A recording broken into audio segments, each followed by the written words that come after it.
The fourth book of Moses, called Numbers. Chapter 1.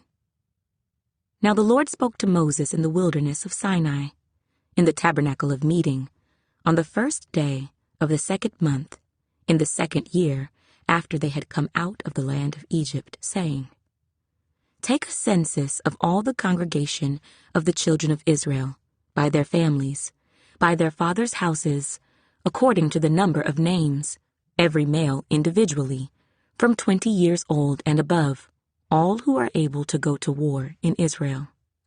You and Aaron shall number them by their armies, and with you there shall be a man from every tribe, each one the head of his father's house. These are the names of the men who shall stand with you.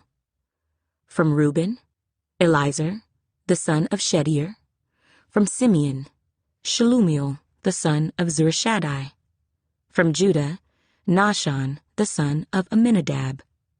From Issachar, Nathanael, the son of Zuar. From Zebulun, Eliab, the son of Helon. From the sons of Joseph, from Ephraim, Elishama, the son of Ammihud. From Manasseh, Gamaliel, the son of Pedazur. From Benjamin, Abidan, the son of Gideoni.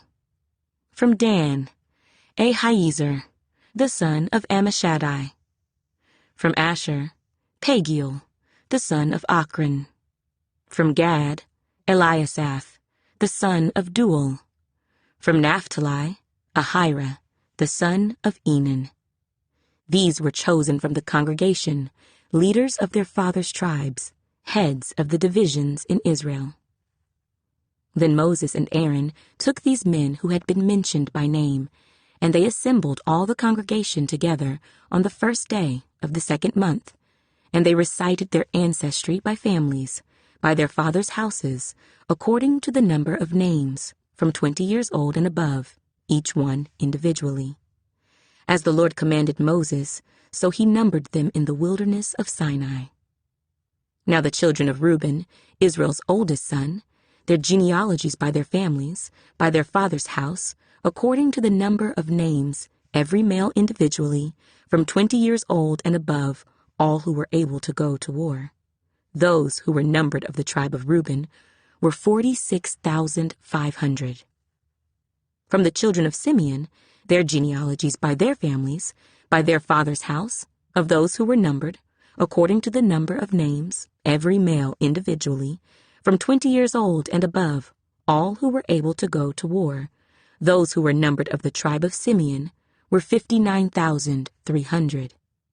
From the children of Gad, their genealogies by their families, by their father's house, according to the number of names, from 20 years old and above, all who were able to go to war, those who were numbered of the tribe of Gad were 45,650.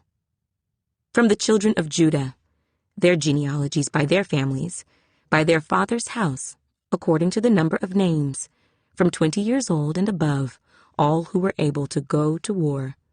Those who were numbered of the tribe of Judah were 74,600.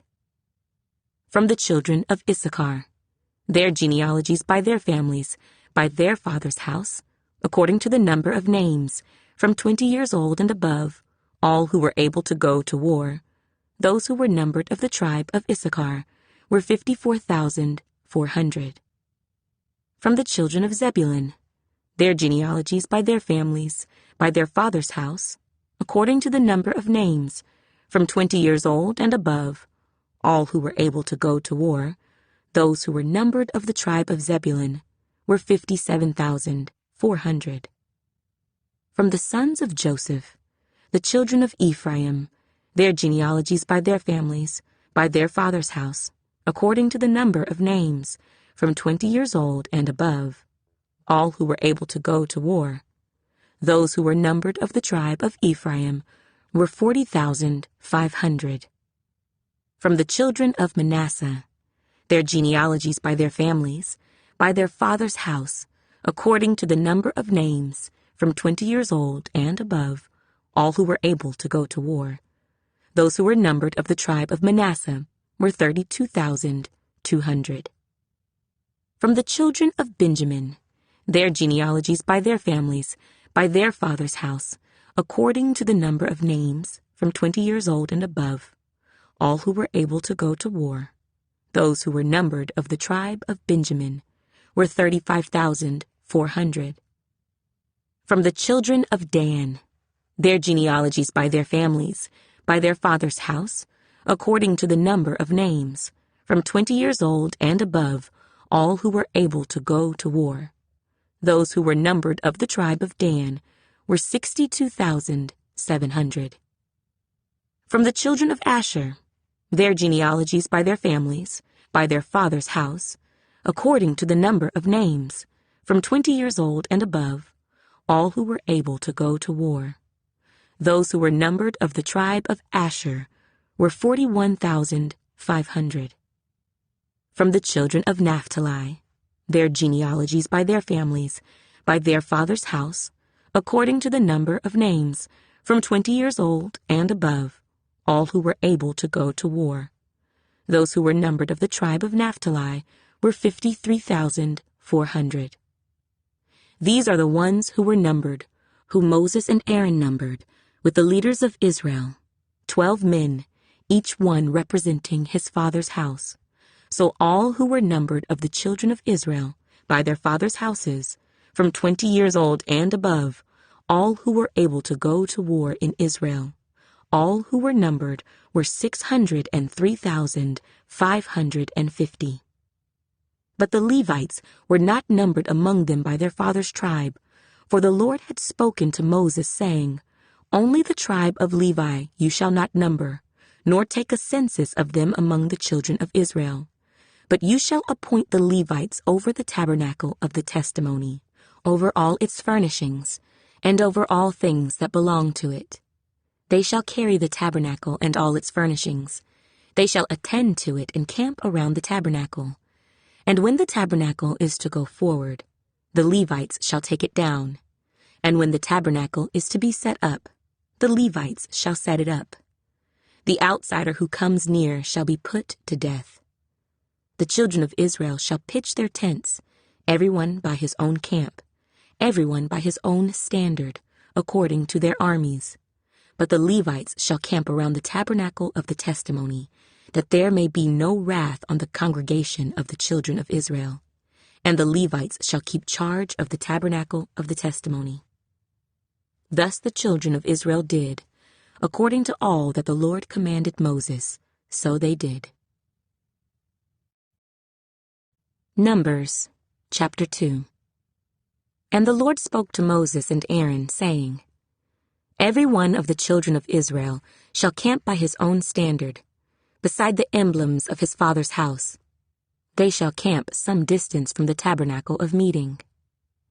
On the east side, toward the rising of the sun, those of the standard of the forces with Judah shall camp according to their armies. And Nahshon, the son of Amminadab, shall be the leader of the children of Judah. And his army was numbered at 74,600. Those who camp next to him shall be the tribe of Issachar, and Nethanel, the son of Zur, shall be the leader of the children of Issachar. And his army was numbered at 54,400. Then comes the tribe of Zebulun, and Eliab, the son of Helon, shall be the leader of the children of Zebulun. And his army was numbered at 57,400.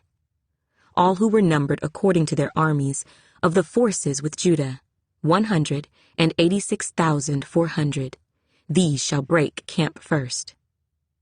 On the south side shall be the standard of the forces with Reuben, according to their armies. And the leader of the children of Reuben shall be Elizur, the son of Shedeur. And his army was numbered at 46,500. Those who camp next to him shall be the tribe of Simeon. And the leader of the children of Simeon shall be Shelumiel, the son of Zurishaddai. And his army was numbered at 59,300. Then comes the tribe of Gad. And the leader of the children of Gad shall be Eliasaph, the son of Reuel. And his army was numbered at 45,650. all who were numbered according to their armies of the forces with Reuben, 151,450. They shall be the second to break camp. And the tabernacle of meeting shall move out with the camp of the Levites in the middle of the camps. As they camp, so they shall move out, everyone in his place, by their standards.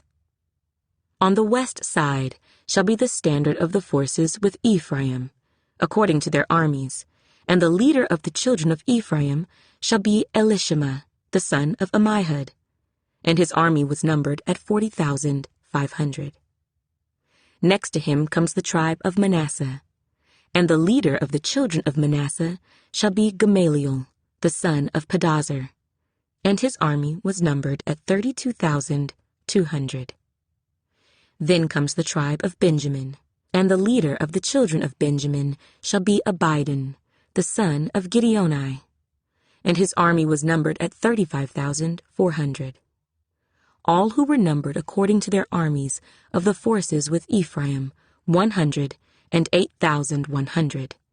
They shall be the third to break camp. The standard of the forces with Dan shall be on the north side, according to their armies, and the leader of the children of Dan shall be Ahiezer, the son of Ammishaddai, and his army was numbered at 62,700. Those who camp next to him shall be the tribe of Asher, and the leader of the children of Asher shall be Pagiel, the son of Ochran, and his army was numbered at 41,500. Then comes the tribe of Naphtali, and the leader of the children of Naphtali shall be Ahira, the son of Enan, and his army was numbered at 53,400. All who were numbered of the forces with Dan, 157,600. They shall break camp last with their standards. These are the ones who were numbered of the children of Israel by their fathers' houses. All who were numbered according to their armies of the forces were 603,550. But the Levites were not numbered among the children of Israel, just as the Lord commanded Moses. Thus the children of Israel did according to all that the Lord commanded Moses. So they camped by their standards, and so they broke camp, each one by his family, according to their fathers' houses. Numbers, chapter 3. Now these are the records of Aaron and Moses, when the Lord spoke with Moses on Mount Sinai. And these are the names of the sons of Aaron: Nadab, the firstborn, and Abihu, Eleazar, and Ithamar. These are the names of the sons of Aaron, the anointed priests, whom he consecrated to minister as priests. Nadab and Abihu had died before the Lord when they offered profane fire before the Lord in the wilderness of Sinai, and they had no children.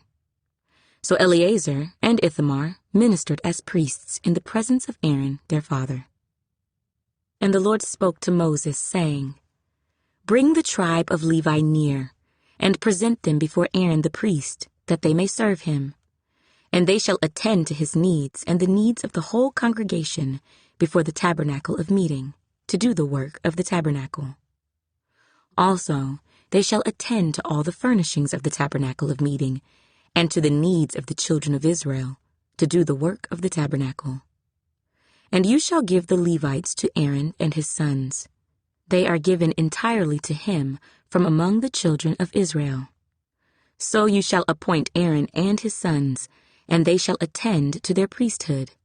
But the outsider who comes near shall be put to death. Then the Lord spoke to Moses, saying, Now behold, I myself have taken the Levites from among the children of Israel, instead of every firstborn who opens the womb among the children of Israel. Therefore the Levites shall be mine, because all the firstborn are mine. On the day that I struck all the firstborn in the land of Egypt, I sanctified to myself all the firstborn in Israel, both man and beast. They shall be mine. I am the Lord. Then the Lord spoke to Moses in the wilderness of Sinai, saying, Number the children of Levi by their fathers' houses, by their families, You shall number every male from a month old and above. So Moses numbered them according to the word of the Lord, as he was commanded.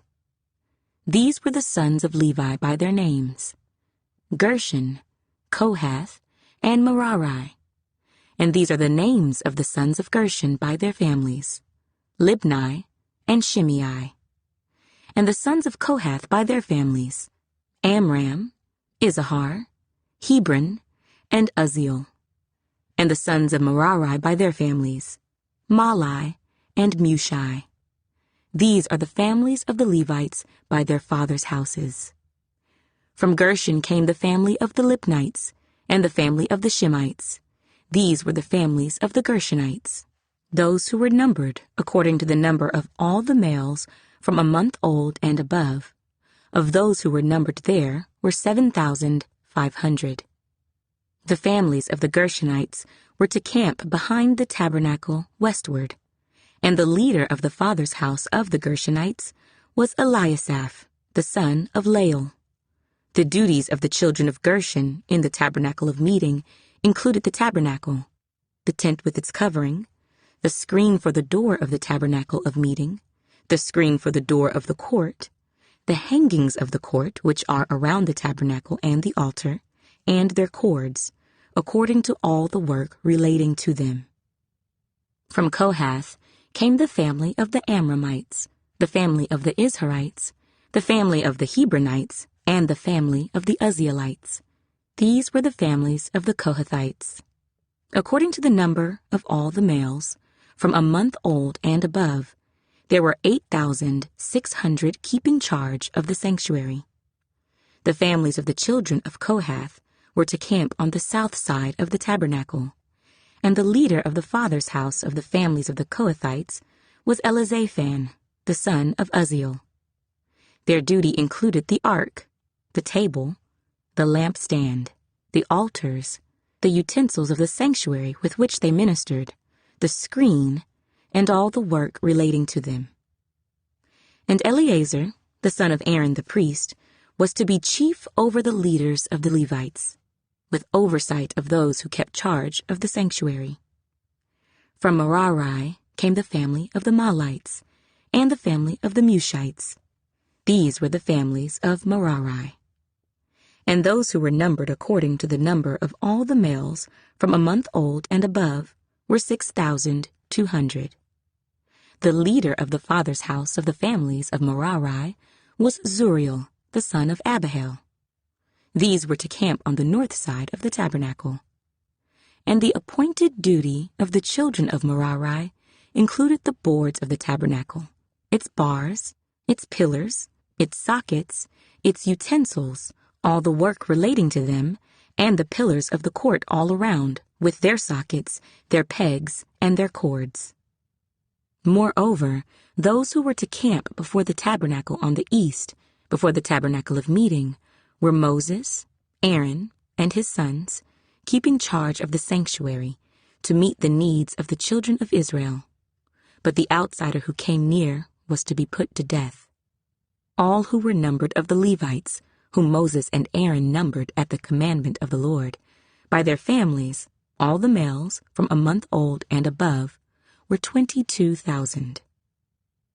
Then the Lord said to Moses, "Number all the firstborn males of the children of Israel from a month old and above, and take the number of their names. And you shall take the Levites for me. I am the Lord. Instead of all the firstborn among the children of Israel, and the livestock of the Levites instead of all the firstborn among the livestock of the children of Israel." So Moses numbered all the firstborn among the children of Israel, as the Lord commanded him. And all the firstborn males, according to the number of names, from a month old and above, of those who were numbered of them, were 22,273. Then the Lord spoke to Moses, saying, "Take the Levites instead of all the firstborn among the children of Israel, and the livestock of the Levites instead of their livestock. The Levites shall be mine. I am the Lord. And for the redemption of the 273 of the firstborn of the children of Israel, who are more than the number of the Levites, You shall take 5 shekels for each one individually. You shall take them in the currency of the shekel of the sanctuary, the shekel of 20 gerahs. And you shall give the money, with which the excess number of them is redeemed, to Aaron and his sons. So Moses took the redemption money from those who were over and above those who were redeemed by the Levites. From the firstborn of the children of Israel he took the money, 1,365 shekels, according to the shekel of the sanctuary. And Moses gave their redemption money to Aaron and his sons, according to the word of the Lord, as the Lord commanded Moses. Numbers, chapter 4. Then the Lord spoke to Moses and Aaron, saying, Take a census of the sons of Kohath from among the children of Levi, by their families, by their father's house, from 30 years old and above, even to 50 years old, all who enter the service to do the work in the tabernacle of meeting. This is the service of the sons of Kohath in the tabernacle of meeting, relating to the most holy things. When the camp prepares to journey, Aaron and his sons shall come, and they shall take down the covering veil and cover the ark of the testimony with it. Then they shall put on it a covering of badger skins, and spread over that a cloth entirely of blue, and they shall insert its poles. On the table of showbread they shall spread a blue cloth, and put on it the dishes, the pans, the bowls, and the pitchers for pouring, and the showbread shall be on it. They shall spread over them a scarlet cloth, and cover the same with a covering of badger skins, and they shall insert its poles. And they shall take a blue cloth, and cover the lampstand of the light, with its lamps, its wick trimmers, its trays, and all its oil vessels, with which they service it. Then they shall put it with all its utensils in a covering of badger skins, and put it on a carrying beam. Over the golden altar they shall spread a blue cloth, and cover it with a covering of badger skins, and they shall insert its poles. Then they shall take all the utensils of service with which they minister in the sanctuary, put them in a blue cloth, cover them with a covering of badger skins, and put them on a carrying beam. Also they shall take away the ashes from the altar, and spread a purple cloth over it. They shall put on it all its implements with which they minister there, the fire pans, the forks, the shovels, the basins, and all the utensils of the altar. And they shall spread on it a covering of badger skins, and insert its poles. And when Aaron and his sons have finished covering the sanctuary, and all the furnishings of the sanctuary, when the camp is set to go, then the sons of Kohath shall come to carry them, but they shall not touch any holy thing, lest they die. These are the things in the tabernacle of meeting which the sons of Kohath are to carry. The appointed duty of Eleazar, the son of Aaron the priest, is the oil for the light, the sweet incense, the daily grain offering, the anointing oil, the oversight of all the tabernacle, of all that is in it, with the sanctuary and its furnishings.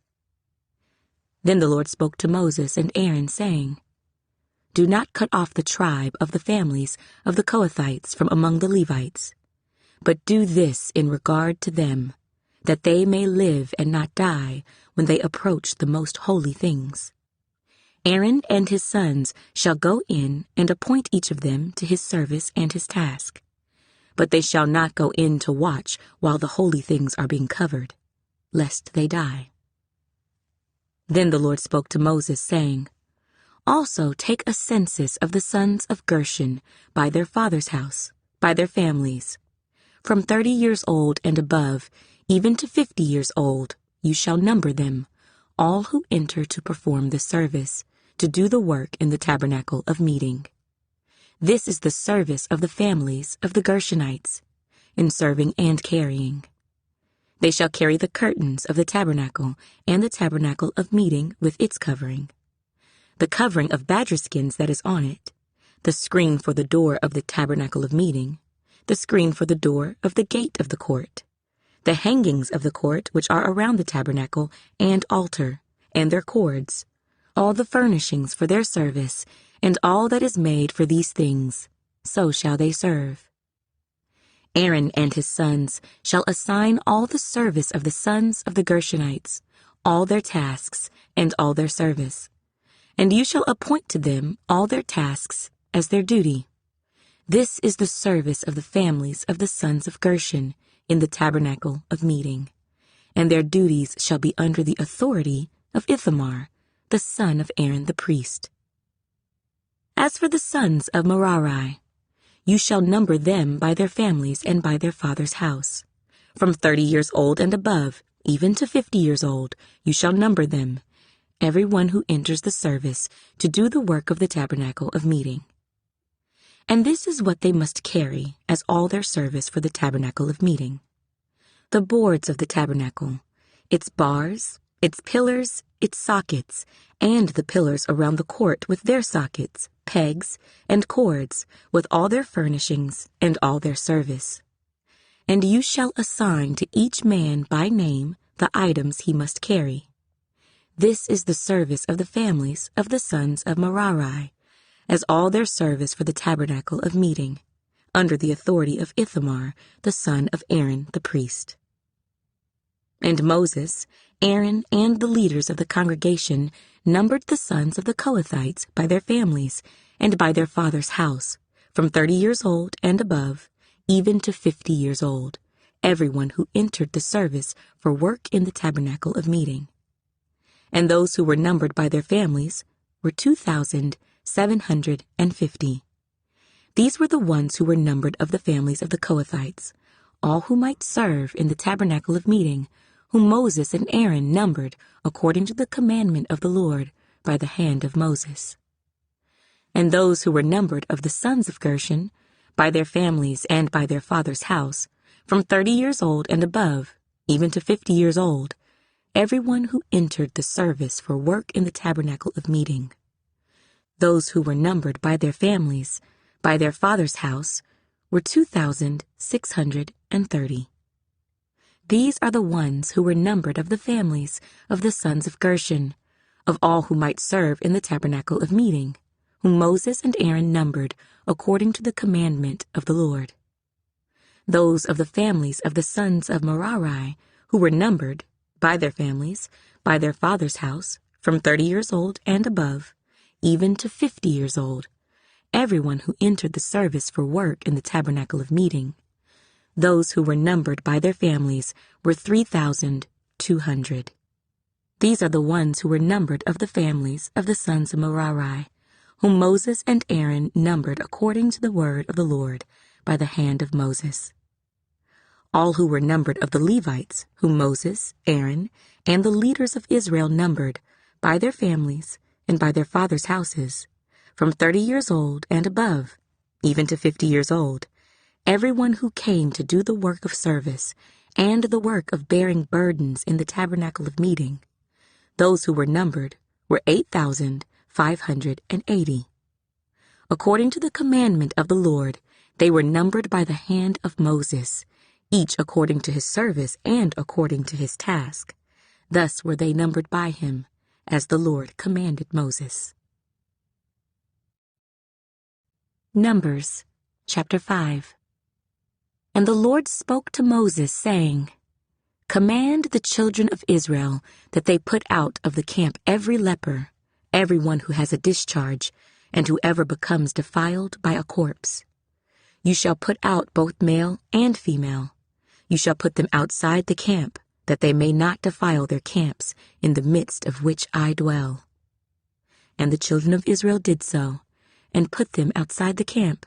As the Lord spoke to Moses, so the children of Israel did. Then the Lord spoke to Moses, saying, Speak to the children of Israel. When a man or woman commits any sin that men commit in unfaithfulness against the Lord, and that person is guilty, then he shall confess the sin which he has committed. He shall make restitution for his trespass in full, plus 1/5 of it, and give it to the one he has wronged. But if the man has no relative to whom restitution may be made for the wrong, the restitution for the wrong must go to the Lord for the priest, in addition to the ram of the atonement with which atonement is made for him. Every offering of all the holy things of the children of Israel, which they bring to the priest, shall be his. And every man's holy things shall be his. Whatever any man gives the priest shall be his. And the Lord spoke to Moses, saying, Speak to the children of Israel, and say to them, If any man's wife goes astray and behaves unfaithfully toward him, and a man lies with her carnally, and it is hidden from the eyes of her husband, and it is concealed that she has defiled herself, and there was no witness against her, nor was she caught.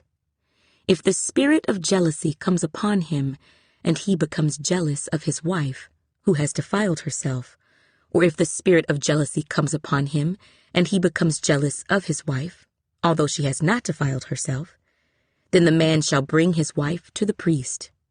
He shall bring the offering required for her, 1/10 of an ephah of barley meal. He shall pour no oil on it, and put no frankincense on it, because it is a grain offering of jealousy, an offering for remembering, for bringing iniquity to remembrance.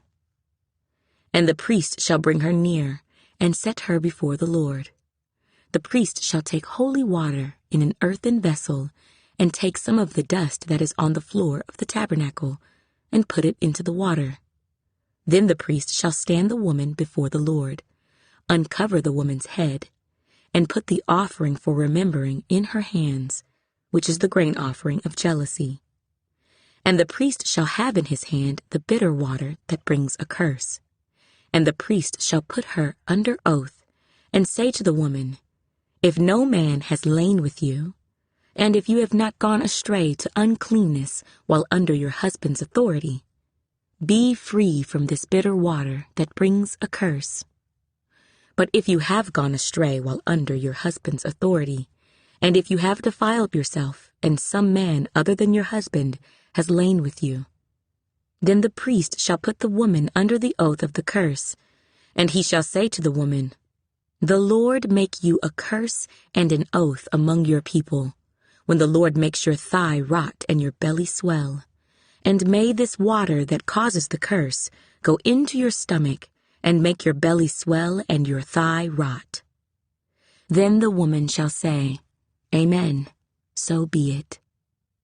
Then the priest shall write these curses in a book, and he shall scrape them off into the bitter water, and he shall make the woman drink the bitter water that brings a curse, and the water that brings the curse shall enter her to become bitter. Then the priest shall take the grain offering of jealousy from the woman's hand, shall wave the offering before the Lord, and bring it to the altar. And the priest shall take a handful of the offering as its memorial portion, burn it on the altar, and afterward make the woman drink the water. When he has made her drink the water, then it shall be, if she has defiled herself and behaved unfaithfully toward her husband, that the water that brings a curse will enter her and become bitter, and her belly will swell, her thigh will rot, and the woman will become a curse among her people. But if the woman has not defiled herself and is clean, then she shall be free and may conceive children. This is the law of jealousy, when a wife, while under her husband's authority, goes astray and defiles herself, or when the spirit of jealousy comes upon a man, and he becomes jealous of his wife, then he shall stand the woman before the Lord, and the priest shall execute all this law upon her. Then the man shall be free from iniquity, but that woman shall bear her guilt. Numbers, chapter 6. Then the Lord spoke to Moses, saying, Speak to the children of Israel, and say to them, When either a man or woman consecrates an offering to take the vow of a Nazirite, to separate himself to the Lord, he shall separate himself from wine and similar drink. He shall drink neither vinegar made from wine, nor vinegar made from similar drink.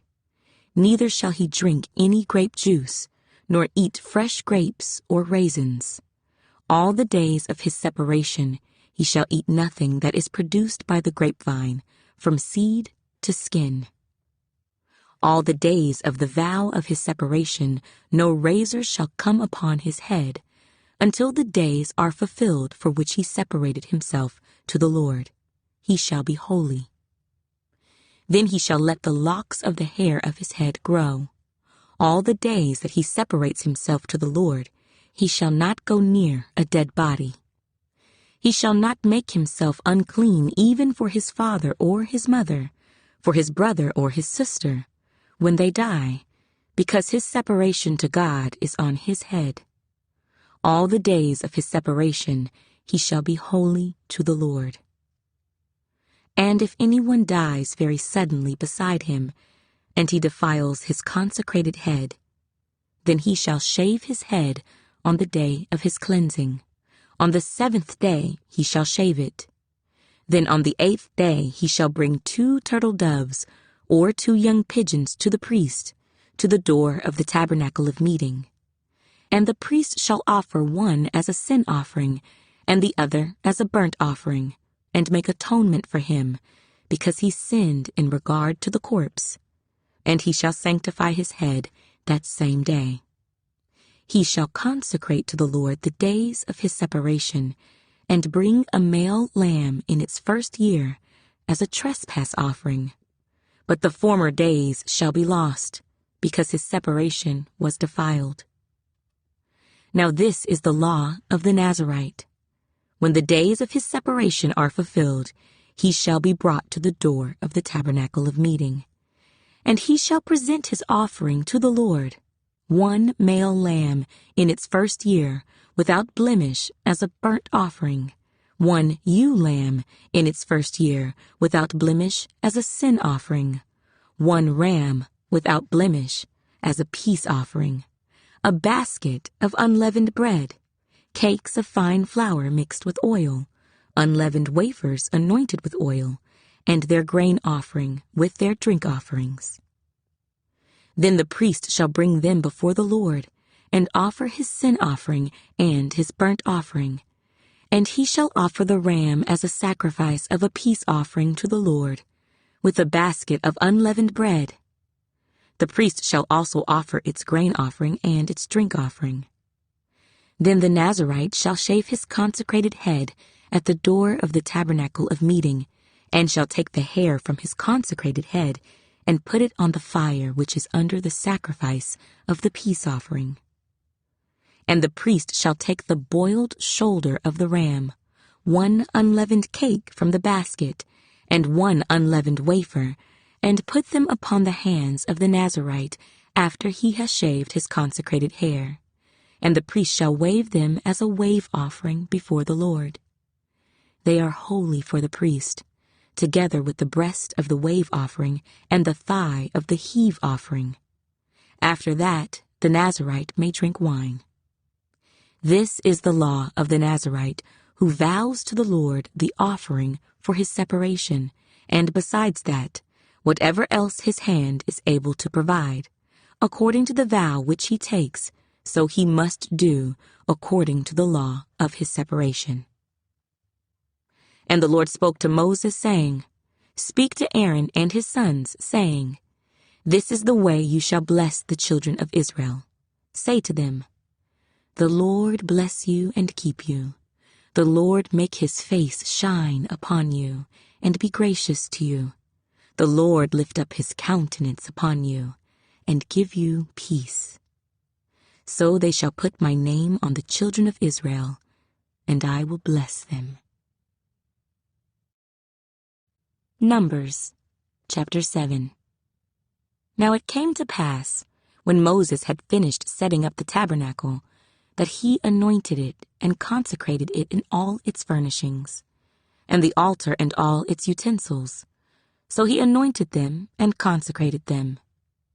Then the leaders of Israel, the heads of their fathers' houses, who were the leaders of the tribes, and over those who were numbered, made an offering.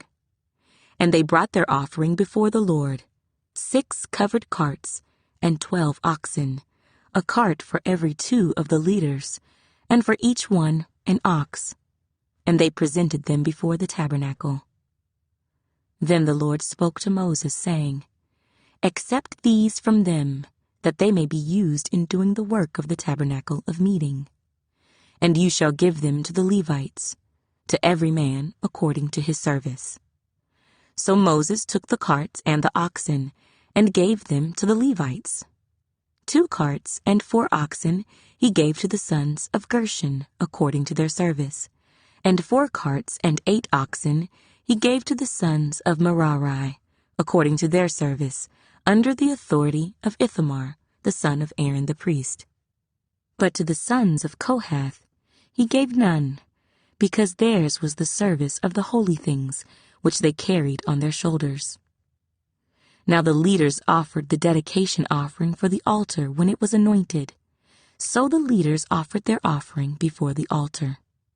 For the Lord said to Moses, They shall offer their offering, 1 leader each day, for the dedication of the altar. And the one who offered his offering on the first day was Nahshon, the son of Amminadab, from the tribe of Judah.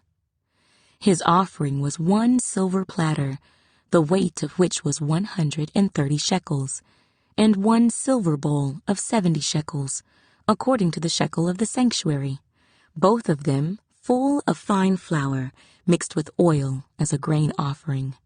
1 gold pan of 10 shekels, full of incense. 1 young bull, 1 ram, and 1 male lamb in its first year, as a burnt offering. 1 kid of the goats, as a sin offering. And for the sacrifice of peace offerings, 2 oxen, 5 rams, 5 male goats, and 5 male lambs in their first year. This was the offering of Nahshon, the son of Amminadab. On the second day, Nathanael, the son of Zuar, leader of Issachar, presented an offering. For his offering he offered 1 silver platter, the weight of which was 130 shekels, and 1 silver bowl of 70 shekels, according to the shekel of the sanctuary, both of them full of fine flour mixed with oil as a grain offering. 1 gold pan of 10 shekels full of incense, 1 young bull, 1 ram, and 1 male lamb in its first year, as a burnt offering. 1 kid of the goats as a sin offering, and as the sacrifice of peace offerings, 2 oxen, 5 rams, 5 male goats, and 5 male lambs in their first year. This was the offering of Nathanael, the son of Zuar. On the third day, Eliab, the son of Helon, leader of the children of Zebulun, presented an offering. His offering was 1 silver platter, the weight of which was 130 shekels, and 1 silver bowl of 70 shekels, according to the shekel of the sanctuary, both of them full of fine flour mixed with oil as a grain offering. 1 gold pan of 10 shekels, full of incense. 1 young bull, 1 ram, and 1 male lamb in its first year, as a burnt offering. 1 kid of the goats as a sin offering, and for the sacrifice of peace offerings, 2 oxen, 5 rams, 5 male goats, and 5 male lambs in their first year. This was the offering of Eliab, the son of Helon. On the fourth day, Eliezer, the son of Shedeur, leader of the children of Reuben, presented an offering. His offering was 1 silver platter, the weight of which was 130 shekels, and 1 silver bowl of 70 shekels, according to the shekel of the sanctuary, both of them full of fine flour mixed with oil as a grain offering. 1 gold pan of 10 shekels full of incense. 1 young bull, 1 ram, and 1 male lamb in its first year, as a burnt offering. 1 kid of the goats as a sin offering, and as the sacrifice of peace offerings, 2 oxen, 5 rams, 5 male goats, and 5 male lambs in their first year. This was the offering of Eliezer, the son of Shedeur. On the 5th day, Shelumiel, the son of Zurishaddai, leader of the children of Simeon, presented an offering.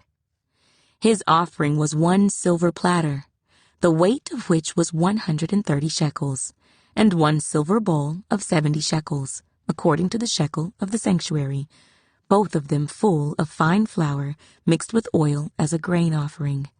1 gold pan of 10 shekels, full of incense, 1 young bull, 1 ram, and 1 male lamb in its first year as a burnt offering, 1 kid of the goats as a sin offering, and as the sacrifice of peace offerings, 2 oxen, 5 rams, 5 male goats, and 5 male lambs in their first year. This was the offering of Shelumiel, the son of Zurishaddai. On the 6th day, Eliasaph, the son of Deuel, leader of the children of Gad, presented an offering. His offering was 1 silver platter, the weight of which was 130 shekels, and 1 silver bowl of 70 shekels, according to the shekel of the sanctuary, both of them full of fine flour mixed with oil as a grain offering, 1 gold pan of 10 shekels full of incense, 1 young bull, 1 ram, and 1 male lamb in its first year as a burnt offering, 1 kid of the goats as a sin offering, and as the sacrifice of peace offerings, 2 oxen, 5 rams, 5 male goats, and 5 male lambs in their first year. This was the offering of Eliasaph, the son of Deuel. On the 7th day, Elishama, the son of Ammihud, leader of the children of Ephraim, presented an offering. His offering was 1 silver platter, the weight of which was 130 shekels, and 1 silver bowl of 70 shekels, according to the shekel of the sanctuary, both of them full of fine flour mixed with oil as a grain offering, 1 gold pan of 10 shekels, full of incense, 1 young bull, 1 ram, and 1 male lamb in its first year, as a burnt offering, 1 kid of the goats as a sin offering, and as the sacrifice of peace offerings, 2 oxen, 5 rams, 5 male goats, and 5 male lambs in their first year. This was the offering of Elishama, the son of Ammihud. On the 8th day, Gamaliel, the son of Pedazur, leader of the children of Manasseh, presented an offering.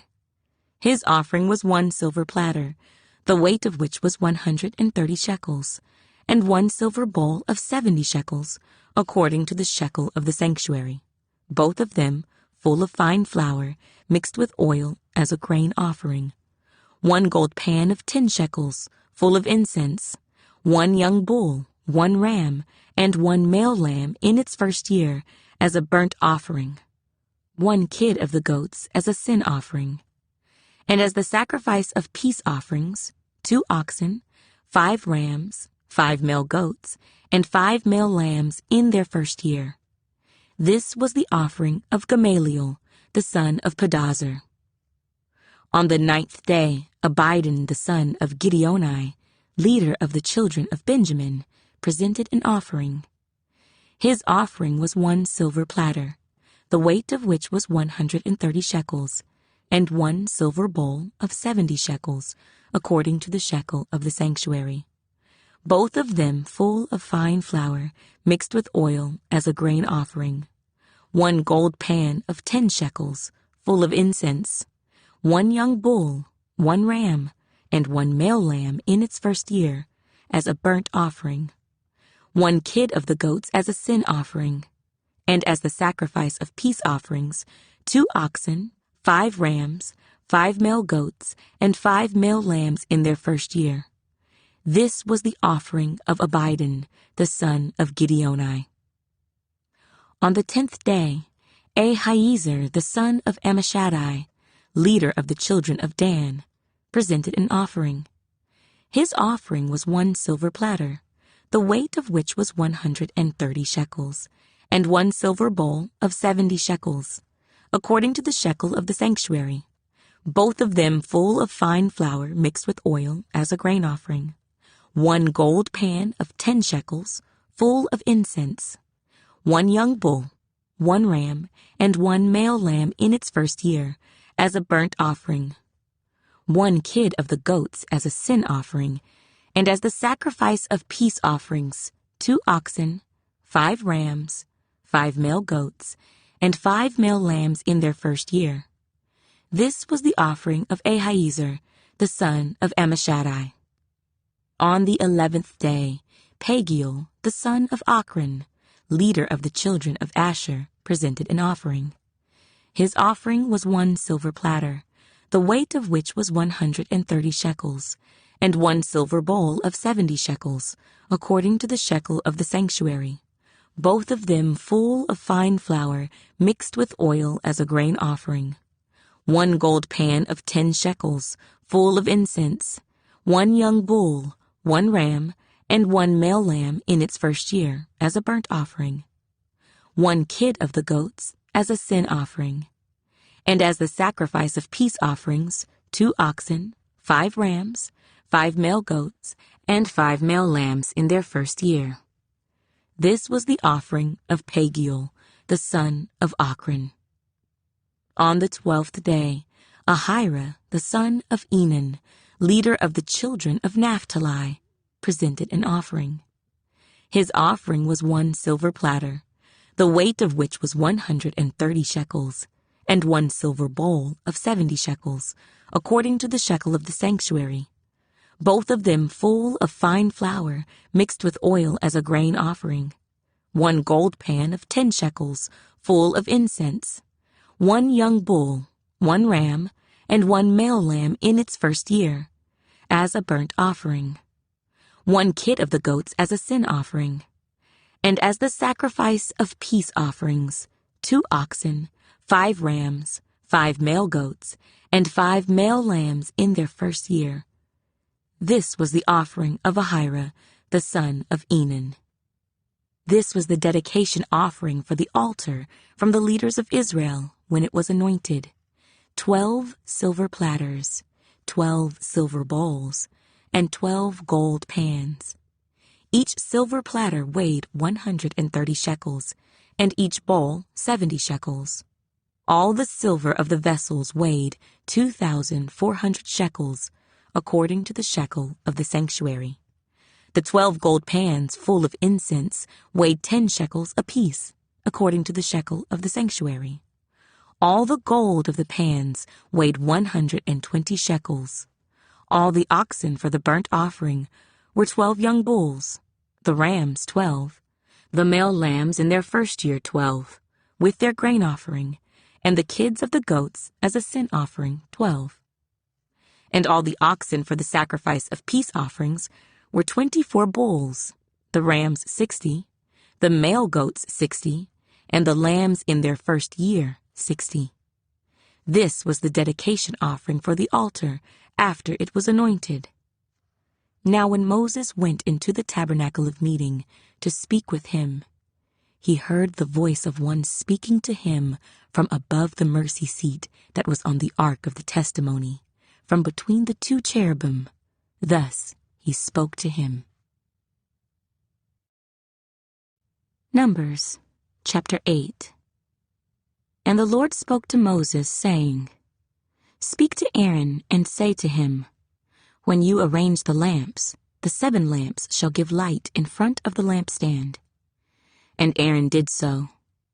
He arranged the lamps to face toward the front of the lampstand, as the Lord commanded Moses. Now this workmanship of the lampstand was hammered gold. From its shaft to its flowers it was hammered work. According to the pattern which the Lord had shown Moses, so he made the lampstand. Then the Lord spoke to Moses, saying, Take the Levites from among the children of Israel, and cleanse them ceremonially. Thus you shall do to them to cleanse them. Sprinkle water of purification on them, and let them shave all their body, and let them wash their clothes, and so make themselves clean. Then let them take a young bull with its grain offering of fine flour mixed with oil, and you shall take another young bull as a sin offering. And you shall bring the Levites before the tabernacle of meeting, and you shall gather together the whole congregation of the children of Israel. So you shall bring the Levites before the Lord, and the children of Israel shall lay their hands on the Levites. And Aaron shall offer the Levites before the Lord like a wave offering from the children of Israel, that they may perform the work of the Lord. Then the Levites shall lay their hands on the heads of the young bulls, and you shall offer one as a sin offering, and the other as a burnt offering to the Lord, to make atonement for the Levites. And you shall stand the Levites before Aaron and his sons, and then offer them like a wave offering to the Lord. Thus you shall separate the Levites from among the children of Israel, and the Levites shall be mine. After that, the Levites shall go into service the tabernacle of meeting. So you shall cleanse them and offer them like a wave offering, for they are wholly given to me from among the children of Israel. I have taken them for myself instead of all who open the womb, the firstborn of all the children of Israel. For all the firstborn among the children of Israel are mine, both man and beast. On the day that I struck all the firstborn in the land of Egypt, I sanctified them to myself.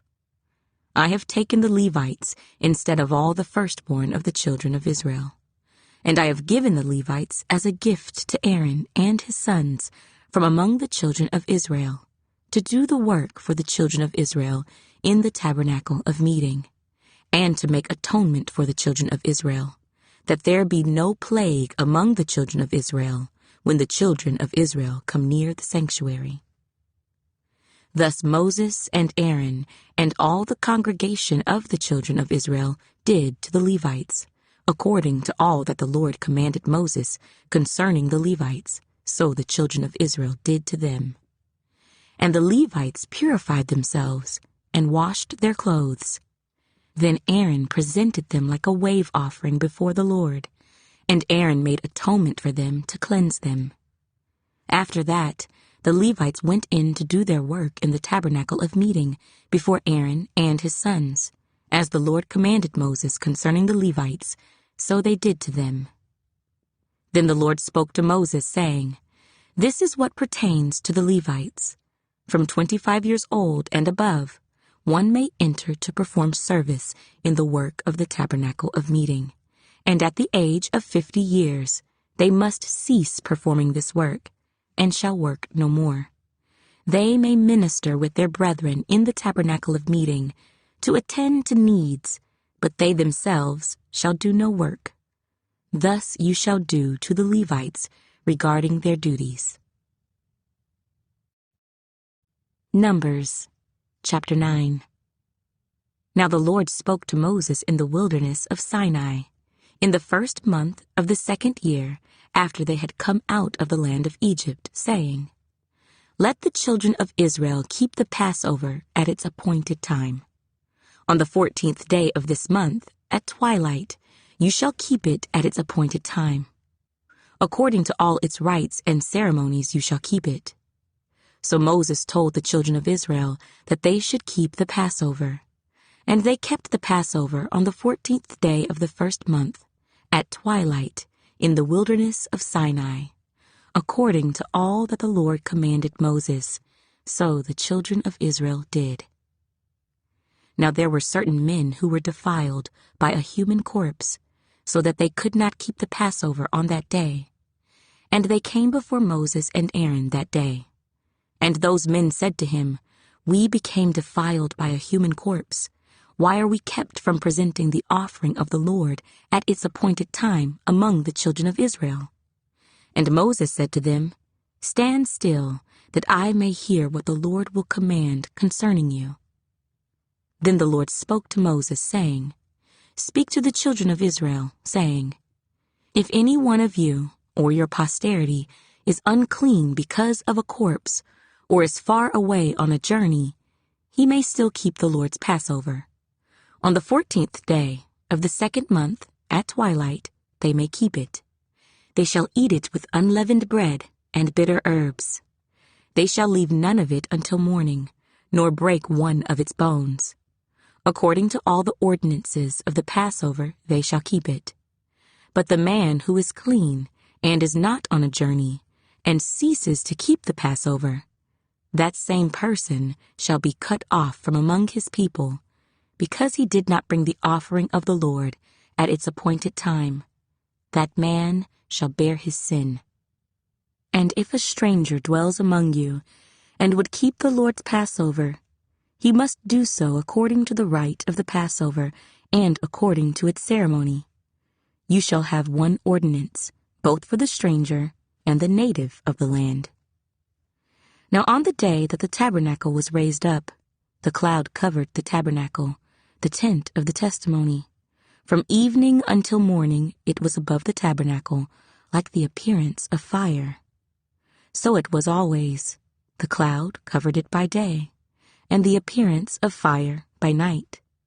Whenever the cloud was taken up from above the tabernacle, after that the children of Israel would journey.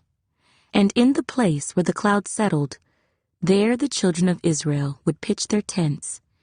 At the command of the Lord the children of Israel would journey, and at the command of the Lord they would camp. As long as the cloud stayed above the tabernacle, they remained encamped. Even when the cloud continued long, many days above the tabernacle, the children of Israel kept the charge of the Lord and did not journey. So it was, when the cloud was above the tabernacle a few days, according to the command of the Lord, they would remain encamped, and according to the command of the Lord, they would journey. So it was, when the cloud remained only from evening until morning, when the cloud was taken up in the morning, then they would journey, whether by day or by night. Whenever the cloud was taken up, they would journey. Whether it was 2 days, a month, or a year that the cloud remained above the tabernacle, the children of Israel would remain encamped and not journey. But when it was taken up, they would journey. At the command of the Lord, they remained encamped, and at the command of the Lord, they journeyed. They kept the charge of the Lord, at the command of the Lord, by the hand of Moses. Numbers, chapter 10. And the Lord spoke to Moses, saying, Make 2 silver trumpets for yourself. You shall make them of hammered work. You shall use them for calling the congregation and for directing the movement of the camps. When they blow both of them, all the congregation shall gather before you at the door of the tabernacle of meeting. But if they blow only one, then the leaders, the heads of the divisions of Israel, shall gather to you. When you sound the advance, the camps that lie on the east side shall then begin their journey. When you sound the advance the second time, then the camps that lie on the south side shall begin their journey. They shall sound the call for them to begin their journeys. And when the assembly is to be gathered together, you shall blow, but not sound the advance. The sons of Aaron, the priests, shall blow the trumpets, and these shall be to you as an ordinance forever throughout your generations. When you go to war in your land against the enemy who oppresses you, then you shall sound an alarm with the trumpets, and you will be remembered before the Lord your God, and you will be saved from your enemies. Also in the day of your gladness, in your appointed feasts, and at the beginning of your months, you shall blow the trumpets over your burnt offerings and over the sacrifices of your peace offerings, and they shall be a memorial for you before your God. I am the Lord your God. Now it came to pass, on the 20th day of the 2nd month, in the 2nd year, that the cloud was taken up from above the tabernacle of the testimony. And the children of Israel set out from the wilderness of Sinai on their journeys. Then the cloud settled down in the wilderness of Paran. So they started out for the first time, according to the command of the Lord, by the hand of Moses. The standard of the camp of the children of Judah set out first according to their armies. Over their army was Nahshon, the son of Amminadab. Over the army of the tribe of the children of Issachar was Nathanael, the son of Zuar. And over the army of the tribe of the children of Zebulun was Eliab, the son of Helon. Then the tabernacle was taken down, And the sons of Gershon and the sons of Merari set out, carrying the tabernacle. And the standard of the camp of Reuben set out according to their armies. Over their army was Elizur, the son of Shedeur. Over the army of the tribe of the children of Simeon was Shelumiel, the son of Zurishaddai. And over the army of the tribe of the children of Gad was Eliasaph, the son of Duel. Then the Kohathites set out, carrying the holy things. The tabernacle would be prepared for their arrival. And the standard of the camp of the children of Ephraim set out according to their armies.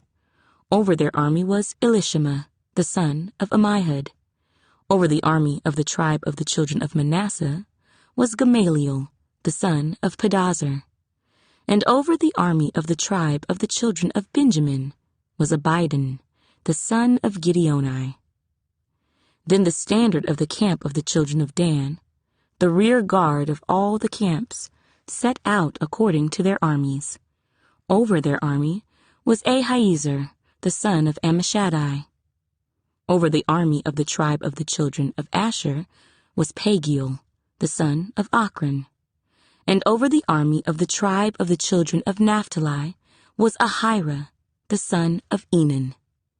Thus was the order of march of the children of Israel, according to their armies, when they began their journey. Now Moses said to Hobab, the son of Reuel the Midianite, Moses' father-in-law, "We are setting out for the place of which the Lord said, 'I will give it to you.' Come with us, and we will treat you well, for the Lord has promised good things to Israel." And he said to him, "I will not go, but I will depart to my own land and to my relatives." So Moses said, "Please do not leave, inasmuch as you know how we are to camp in the wilderness, and you can be our eyes. And it shall be, if you go with us, indeed it shall be, that whatever good the Lord will do to us, the same we will do to you." So they departed from the mountain of the Lord on a journey of 3 days, and the ark of the covenant of the Lord went before them for the 3 days' journey, to search out a resting place for them. And the cloud of the Lord was above them by day when they went out from the camp. So it was, whenever the ark set out, that Moses said, "Rise up, O Lord, let your enemies be scattered, and let those who hate you flee before you." And when it rested, he said, "Return, O Lord, to the many thousands of Israel." Numbers, chapter 11. Now when the people complained, it displeased the Lord, for the Lord heard it, and his anger was aroused. So the fire of the Lord burned among them, and consumed some in the outskirts of the camp.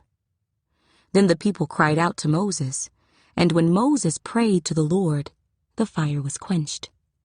So he called the name of the place Taberah, because the fire of the Lord had burned among them. Now the mixed multitude who were among them yielded to intense craving. So the children of Israel also wept again and said, "Who will give us meat to eat? We remember the fish which we ate freely in Egypt, the cucumbers, the melons, the leeks, the onions, and the garlic. But now our whole being is dried up. There is nothing at all except this manna before our eyes." Now the manna was like coriander seed, and its color like the color of bdellium. The people went about and gathered it, ground it on millstones or beat it in the mortar, cooked it in pans, and made cakes of it, and its taste was like the taste of pastry prepared with oil. And when the dew fell on the camp in the night, the manna fell on it. Then Moses heard the people weeping throughout their families, everyone at the door of his tent, and the anger of the Lord was greatly aroused. Moses also was displeased. So Moses said to the Lord, "Why have you afflicted your servant? And why have I not found favor in your sight, that you have laid the burden of all these people on me? Did I conceive all these people? Did I beget them that you should say to me, carry them in your bosom as a guardian carries a nursing child, to the land which you swore to their fathers? Where am I to get meat to give to all these people? For they weep all over me, saying, give us meat that we may eat. I am not able to bear all these people alone, because the burden is too heavy for me. If you treat me like this, please kill me here and now, if I have found favor in your sight, and do not let me see my wretchedness. So the Lord said to Moses, gather to me 70 men of the elders of Israel, whom you know to be the elders of the people and officers over them. Bring them to the tabernacle of meeting, that they may stand there with you. Then I will come down and talk with you there. I will take of the Spirit that is upon you, and will put the same upon them, and they shall bear the burden of the people with you, that you may not bear it yourself alone. Then you shall say to the people, consecrate yourselves for tomorrow, and you shall eat meat, for you have wept in the hearing of the Lord, saying, who will give us meat to eat? For it was well with us in Egypt. Therefore the Lord will give you meat, and you shall eat. You shall eat not 1 day, nor 2 days, nor 5 days, nor 10 days, nor 20 days, but for a whole month, until it comes out of your nostrils and becomes loathsome to you, because you have despised the Lord who is among you, and have wept before him, saying, why did we ever come up out of Egypt? And Moses said, the people whom I am among are 600,000 men on foot. Yet you have said, I will give them meat, that they may eat for a whole month. Shall flocks and herds be slaughtered for them, to provide enough for them? Or shall all the fish of the sea be gathered together for them, to provide enough for them? And the Lord said to Moses, has the Lord's arm been shortened? Now you shall see whether what I say will happen to you or not. So Moses went out and told the people the words of the Lord, and he gathered the 70 men of the elders of the people, and placed them around the tabernacle. Then the Lord came down in the cloud, and spoke to him, and took of the Spirit that was upon him, and placed the same upon the 70 elders. And it happened, when the Spirit rested upon them, that they prophesied, although they never did so again. But 2 men had remained in the camp. The name of one was Eldad, and the name of the other Medad. And the Spirit rested upon them. Now they were among those listed, but who had not gone out to the tabernacle, yet they prophesied in the camp. And a young man ran and told Moses, and said, Eldad and Medad are prophesying in the camp. So Joshua, the son of Nun, Moses' assistant, one of his choice men, answered and said, Moses, my lord, forbid them. Then Moses said to him, are you zealous for my sake? Oh, that all the Lord's people were prophets, and that the Lord would put his Spirit upon them. And Moses returned to the camp, he and the elders of Israel. Now a wind went out from the Lord, and it brought quail from the sea, and left them fluttering near the camp, about a day's journey on this side, and about a day's journey on the other side, all around the camp, and about 2 cubits above the surface of the ground. And the people stayed up all that day, all night, and all the next day, and gathered the quail. He who gathered least gathered 10 homers. And they spread them out for themselves all around the camp. But while the meat was still between their teeth, before it was chewed, the wrath of the Lord was aroused against the people, and the Lord struck the people with a very great plague. So he called the name of that place Kibroth Hattaavah, because there they buried the people who had yielded to craving. From Kibroth Hattaavah, the people moved to Hazeroth, and camped at Hazeroth. Numbers, chapter 12.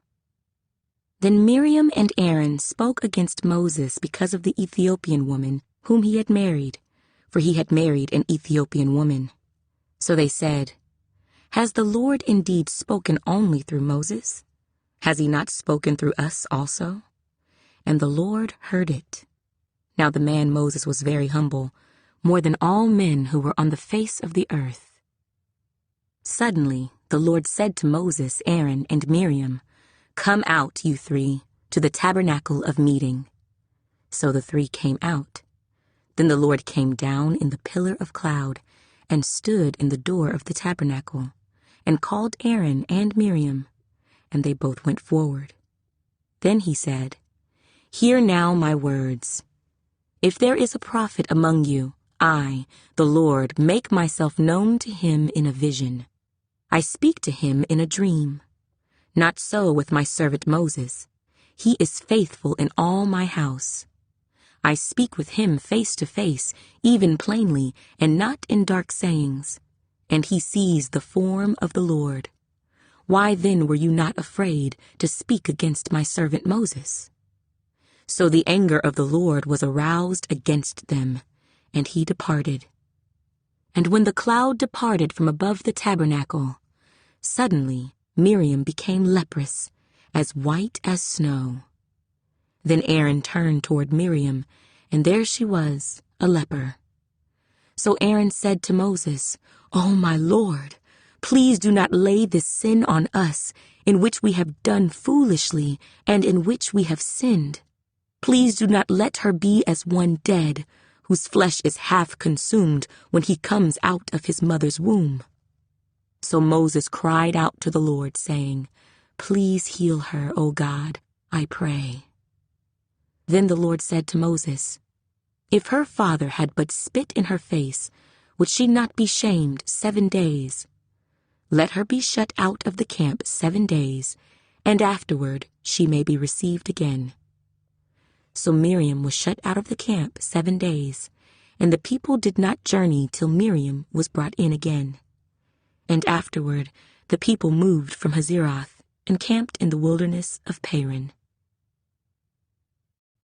Numbers, chapter 13.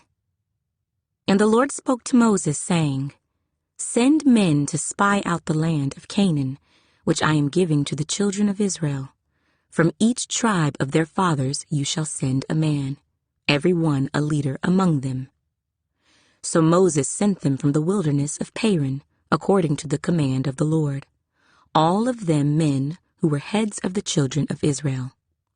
Now these were their names: from the tribe of Reuben, Shammua, the son of Zachar; from the tribe of Simeon, Shaphat, the son of Hori; from the tribe of Judah, Caleb, the son of Jephunneh; from the tribe of Issachar, Igal, the son of Joseph; from the tribe of Ephraim, Hoshea, the son of Nun; from the tribe of Benjamin, Paltai, the son of Raphu; from the tribe of Zebulun, Gadiel, the son of Sodai; from the tribe of Joseph, that is, from the tribe of Manasseh, Gadai, the son of Susai; from the tribe of Dan, Amiel, the son of Gemalli; from the tribe of Asher, Sethur, the son of Michael; from the tribe of Naphtali, Nabai, the son of Vophsi; from the tribe of Gad, Geuel, the son of Machai. These are the names of the men whom Moses sent to spy out the land. And Moses called Hoshea, the son of Nun, Joshua. Then Moses sent them to spy out the land of Canaan, and said to them, "Go up this way into the south, and go up to the mountains, and see what the land is like, whether the people who dwell in it are strong or weak, few or many, whether the land they dwell in is good or bad, whether the cities they inhabit are like camps or strongholds, whether the land is rich or poor, and whether there are forests there or not. Be of good courage, and bring some of the fruit of the land."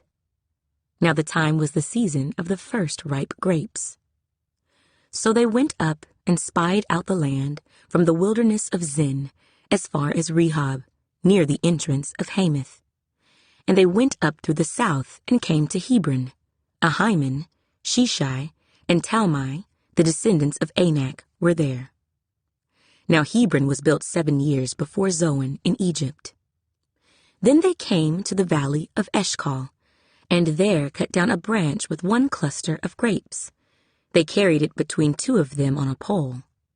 They also brought some of the pomegranates and figs. The place was called the Valley of Eshcol, because of the cluster which the men of Israel cut down there. And they returned from spying out the land after 40 days. Now they departed and came back to Moses and Aaron and all the congregation of the children of Israel in the wilderness of Paran, at Kadesh. They brought back word to them and to all the congregation, and showed them the fruit of the land. Then they told him and said, "We went to the land where you sent us. It truly flows with milk and honey, and this is its fruit. Nevertheless, the people who dwell in the land are strong. The cities are fortified and very large. Moreover, we saw the descendants of Anak there. The Amalekites dwell in the land of the south. The Hittites, the Jebusites, and the Amorites dwell in the mountains, and the Canaanites dwell by the sea and along the banks of the Jordan." Then Caleb quieted the people before Moses and said, "Let us go up at once and take possession, for we are well able to overcome it." But the men who had gone up with him said, "We are not able to go up against the people, for they are stronger than we." And they gave the children of Israel a bad report of the land which they had spied out, saying, "The land through which we have gone as spies is a land that devours its inhabitants, and all the people whom we saw in it are men of great stature. There we saw the giants. The descendants of Anak came from the giants. And we were like grasshoppers in our own sight, and so we were in their sight." Numbers, chapter 14. So all the congregation lifted up their voices and cried, and the people wept that night. And all the children of Israel complained against Moses and Aaron, and the whole congregation said to them, "If only we had died in the land of Egypt, or if only we had died in this wilderness.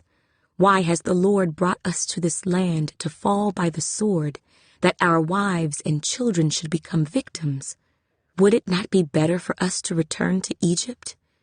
So they said to one another, "Let us select a leader and return to Egypt." Then Moses and Aaron fell on their faces before all the assembly of the congregation of the children of Israel. But Joshua, the son of Nun, and Caleb, the son of Jephunneh, who were among those who had spied out the land, tore their clothes, and they spoke to all the congregation of the children of Israel, saying, "The land we passed through to spy out is an exceedingly good land. If the Lord delights in us, then he will bring us into this land and give it to us, a land which flows with milk and honey. Only do not rebel against the Lord, nor fear the people of the land, for they are our bread. Their protection has departed from them, and the Lord is with us. Do not fear them." And all the congregation said to stone them with stones. Now the glory of the Lord appeared in the tabernacle of meeting before all the children of Israel. Then the Lord said to Moses, "How long will these people reject me? And how long will they not believe me with all the signs which I have performed among them?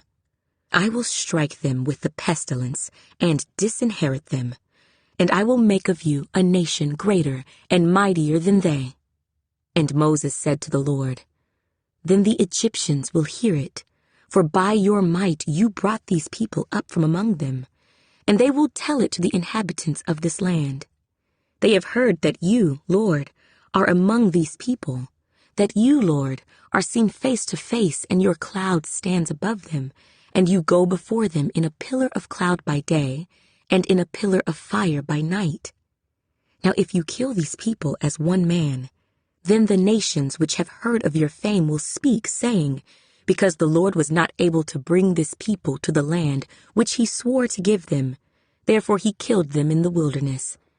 And now I pray, let the power of my Lord be great, just as you have spoken, saying, the Lord is long-suffering and abundant in mercy, forgiving iniquity and transgression, but he by no means clears the guilty, visiting the iniquity of the fathers on the children to the third and fourth generation. Pardon the iniquity of this people, I pray, according to the greatness of your mercy, just as you have forgiven this people from Egypt even until now. Then the Lord said, I have pardoned, according to your word.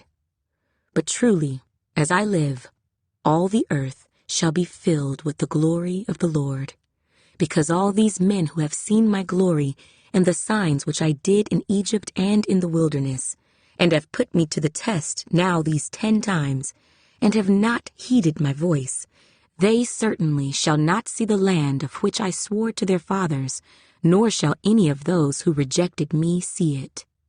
But my servant Caleb, because he has a different spirit in him, and has followed me fully, I will bring into the land where he went, and his descendants shall inherit it.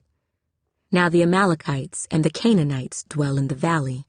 Tomorrow, turn and move out into the wilderness by the way of the Red Sea. And the Lord spoke to Moses and Aaron, saying, How long shall I bear with this evil congregation who complain against me? I have heard the complaints which the children of Israel make against me. Say to them, As I live, says the Lord, just as you have spoken in my hearing, so I will do to you.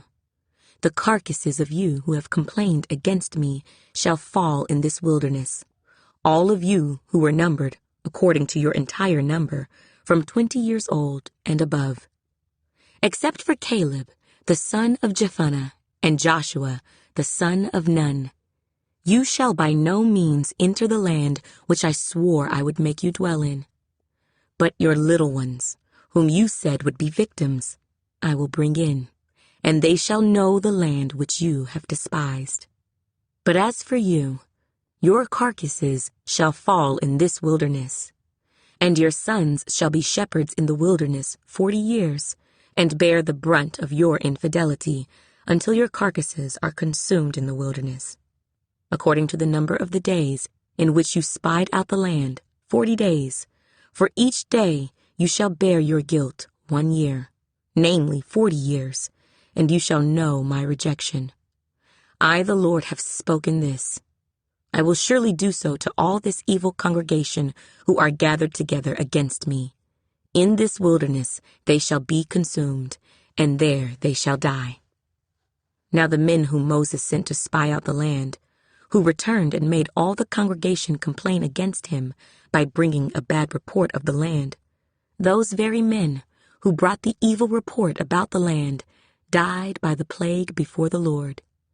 But Joshua, the son of Nun, and Caleb, the son of Jephunneh, remained alive, of the men who went to spy out the land. Then Moses told these words to all the children of Israel, and the people mourned greatly. And they rose early in the morning and went up to the top of the mountain, saying, Here we are, and we will go up to the place which the Lord has promised, for we have sinned. And Moses said, Now why do you transgress the command of the Lord? For this will not succeed. Do not go up, lest you be defeated by your enemies, for the Lord is not among you. For the Amalekites and the Canaanites are there before you, and you shall fall by the sword. Because you have turned away from the Lord will not be with you. But they presumed to go up to the mountaintop. Nevertheless, neither the ark of the covenant of the Lord nor Moses departed from the camp. Then the Amalekites and the Canaanites who dwelt in that mountain came down and attacked them, and drove them back as far as Hormah. Numbers, chapter 15. And the Lord spoke to Moses, saying, Speak to the children of Israel, and say to them, When you have come into the land you are to inhabit, which I am giving to you, and you make an offering by fire to the Lord, a burnt offering or a sacrifice, to fulfill a vow or as a freewill offering or in your appointed feasts, to make a sweet aroma to the Lord from the herd or the flock, then he who presents his offering to the Lord shall bring a grain offering of 1/10 of an ephah of fine flour mixed with 1/4 of a hin of oil, and 1/4 of a hin of wine as a drink offering. You shall prepare with the burnt offering or the sacrifice for each lamb. Or for a ram, you shall prepare as a grain offering 2/10 of an ephah of fine flour mixed with 1/3 of a hin of oil, and as a drink offering you shall offer 1/3 of a hin of wine as a sweet aroma to the Lord. And when you prepare a young bull as a burnt offering, or as a sacrifice to fulfill a vow, or as a peace offering to the Lord, then shall be offered with the young bull a grain offering of 3/10 of an ephah of fine flour mixed with half a hin of oil. And you shall bring as the drink offering half a hin of wine as an offering made by fire, a sweet aroma to the Lord.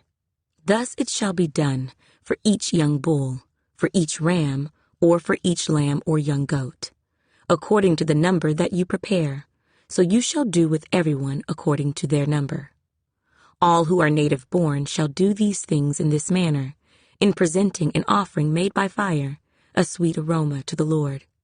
And if a stranger dwells with you, or whoever is among you throughout your generations, and would present an offering made by fire, a sweet aroma to the Lord, just as you do, so shall he do. One ordinance shall be for you of the assembly and for the stranger who dwells with you, an ordinance forever throughout your generations. As you are, so shall the stranger be before the Lord. One law and one custom shall be for you and for the stranger who dwells with you. Again the Lord spoke to Moses, saying, Speak to the children of Israel, and say to them, When you come into the land to which I bring you, then it will be, when you eat of the bread of the land, that you shall offer up a heave offering to the Lord. You shall offer up a cake of the first of your ground meal as a heave offering. As a heave offering of the threshing floor, so shall you offer it up.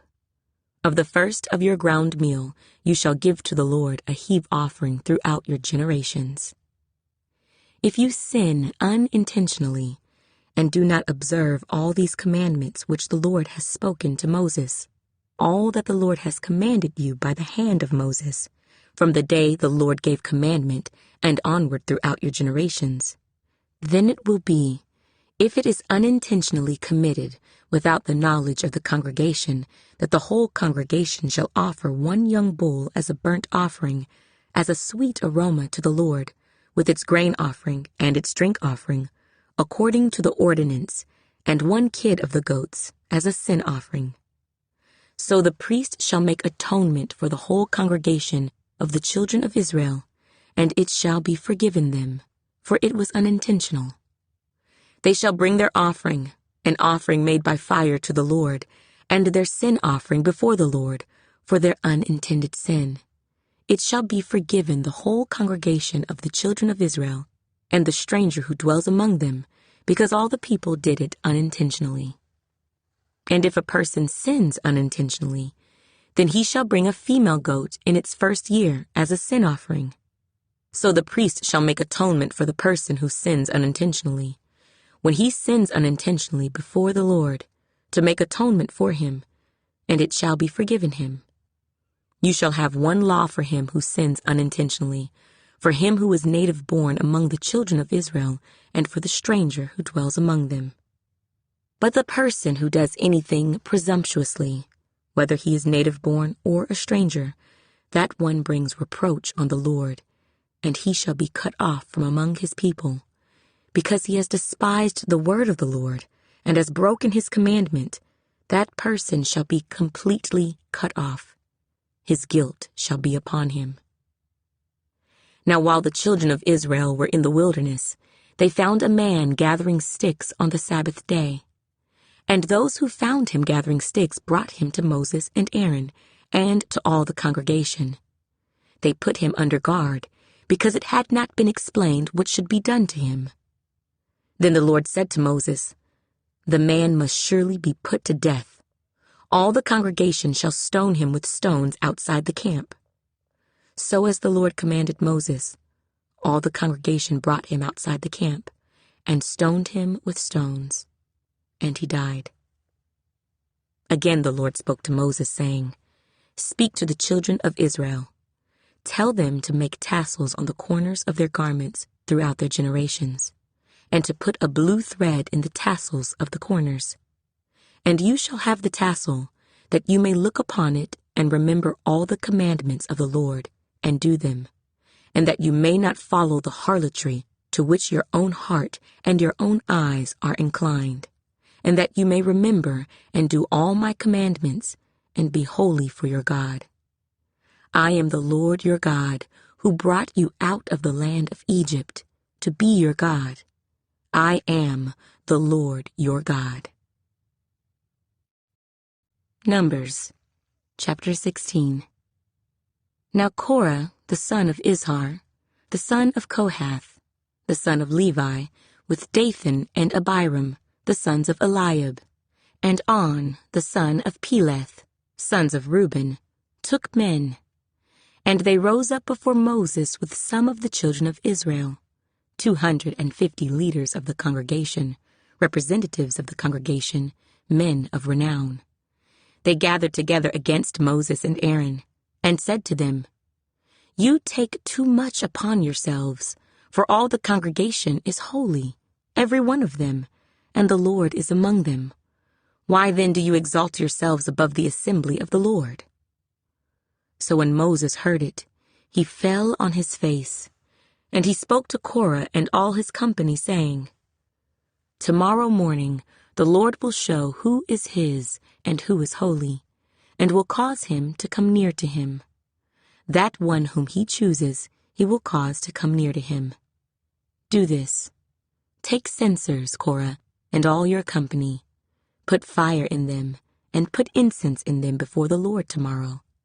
And it shall be that the man whom the Lord chooses is the Holy One. You take too much upon yourselves, you sons of Levi. Then Moses said to Korah, Hear now, you sons of Levi, is it a small thing to you that the God of Israel has separated you from the congregation of Israel, to bring you near to himself, to do the work of the tabernacle of the Lord, and to stand before the congregation to serve them, and that he has brought you near to himself, you and all your brethren, the sons of Levi, with you? And are you seeking the priesthood also? Therefore you and all your company are gathered together against the Lord. And what is Aaron that you complain against him? And Moses sent to call Dathan and Abiram, the sons of Eliab. But they said, We will not come up.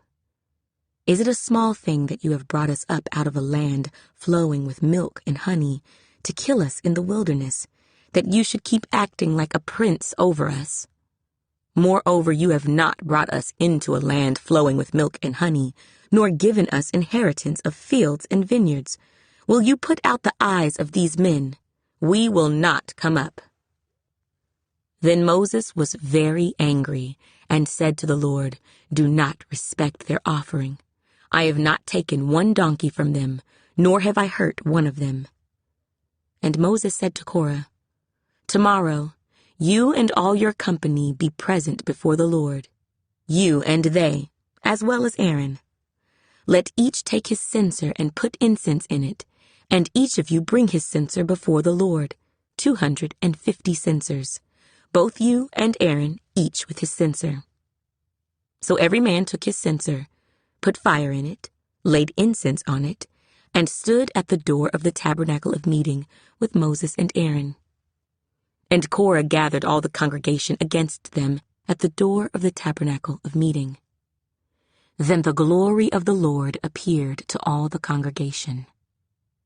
And the Lord spoke to Moses and Aaron, saying, Separate yourselves from among this congregation, that I may consume them in a moment.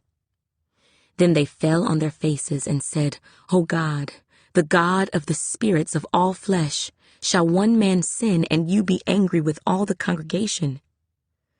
So the Lord spoke to Moses, saying, Speak to the congregation, saying, Get away from the tents of Korah, Dathan, and Abiram.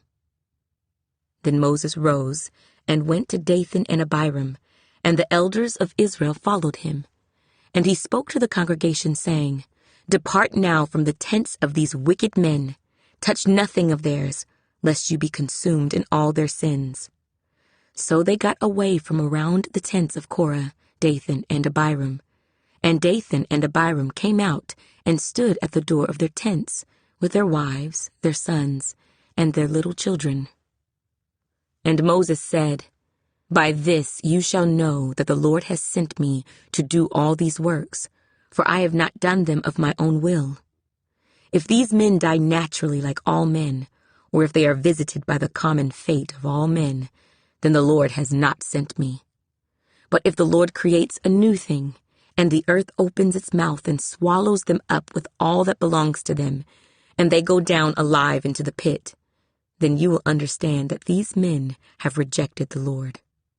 Now it came to pass, as he finished speaking all these words, that the ground split apart under them, and the earth opened its mouth and swallowed them up, with their households and all the men with Korah, with all their goods.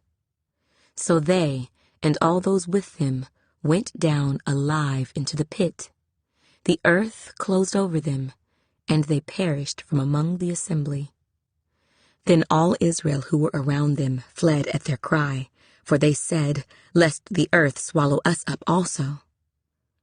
And a fire came out from the Lord and consumed the 250 men who were offering incense. Then the Lord spoke to Moses, saying, "Tell Eleazar, the son of Aaron the priest, to pick up the censers out of the blaze, for they are holy, and scatter the fire some distance away.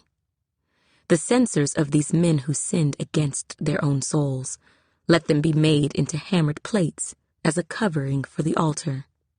Because they presented them before the Lord, therefore they are holy, and they shall be a sign to the children of Israel." So Eleazar the priest took the bronze censers, which those who were burned up had presented, and they were hammered out as a covering on the altar, to be a memorial to the children of Israel, that no outsider, who was not a descendant of Aaron, should come near to offer incense before the Lord, that he might not become like Korah and his companions, just as the Lord had said to him through Moses. On the next day, all the congregation of the children of Israel complained against Moses and Aaron, saying, "You have killed the people of the Lord." Now it happened, when the congregation had gathered against Moses and Aaron, that they turned toward the tabernacle of meeting. And suddenly the cloud covered it, and the glory of the Lord appeared. Then Moses and Aaron came before the tabernacle of meeting. And the Lord spoke to Moses, saying, "Get away from among this congregation, that I may consume them in a moment." And they fell on their faces. So Moses said to Aaron, "Take a censer and put fire in it from the altar, put incense on it, and take it quickly to the congregation and make atonement for them, for wrath has gone out from the Lord. The plague has begun." Then Aaron took it as Moses commanded, and ran into the midst of the assembly. And already the plague had begun among the people. So he put in the incense and made atonement for the people. And he stood between the dead and the living. So the plague was stopped. Now those who died in the plague were 14,700, besides those who died in the Korah incident. So Aaron returned to Moses at the door of the tabernacle of meeting, for the plague had stopped. Numbers, chapter 17. And the Lord spoke to Moses, saying, "Speak to the children of Israel, and get from them a rod from each father's house, all their leaders according to their father's houses, 12 rods. Write each man's name on his rod, and you shall write Aaron's name on the rod of Levi. For there shall be one rod for the head of each father's house. Then you shall place them in the tabernacle of meeting before the testimony, where I meet with you. And it shall be that the rod of the man whom I choose will blossom. Thus I will rid myself of the complaints of the children of Israel, which they make against you. So Moses spoke to the children of Israel, and each of their leaders gave him a rod apiece, for each leader according to their fathers' houses, 12 rods, and the rod of Aaron was among their rods. And Moses placed the rods before the Lord in the tabernacle of witness. Now it came to pass on the next day that Moses went into the tabernacle of witness, and behold, the rod of Aaron, of the house of Levi, had sprouted and put forth buds, had produced blossoms and yielded ripe almonds.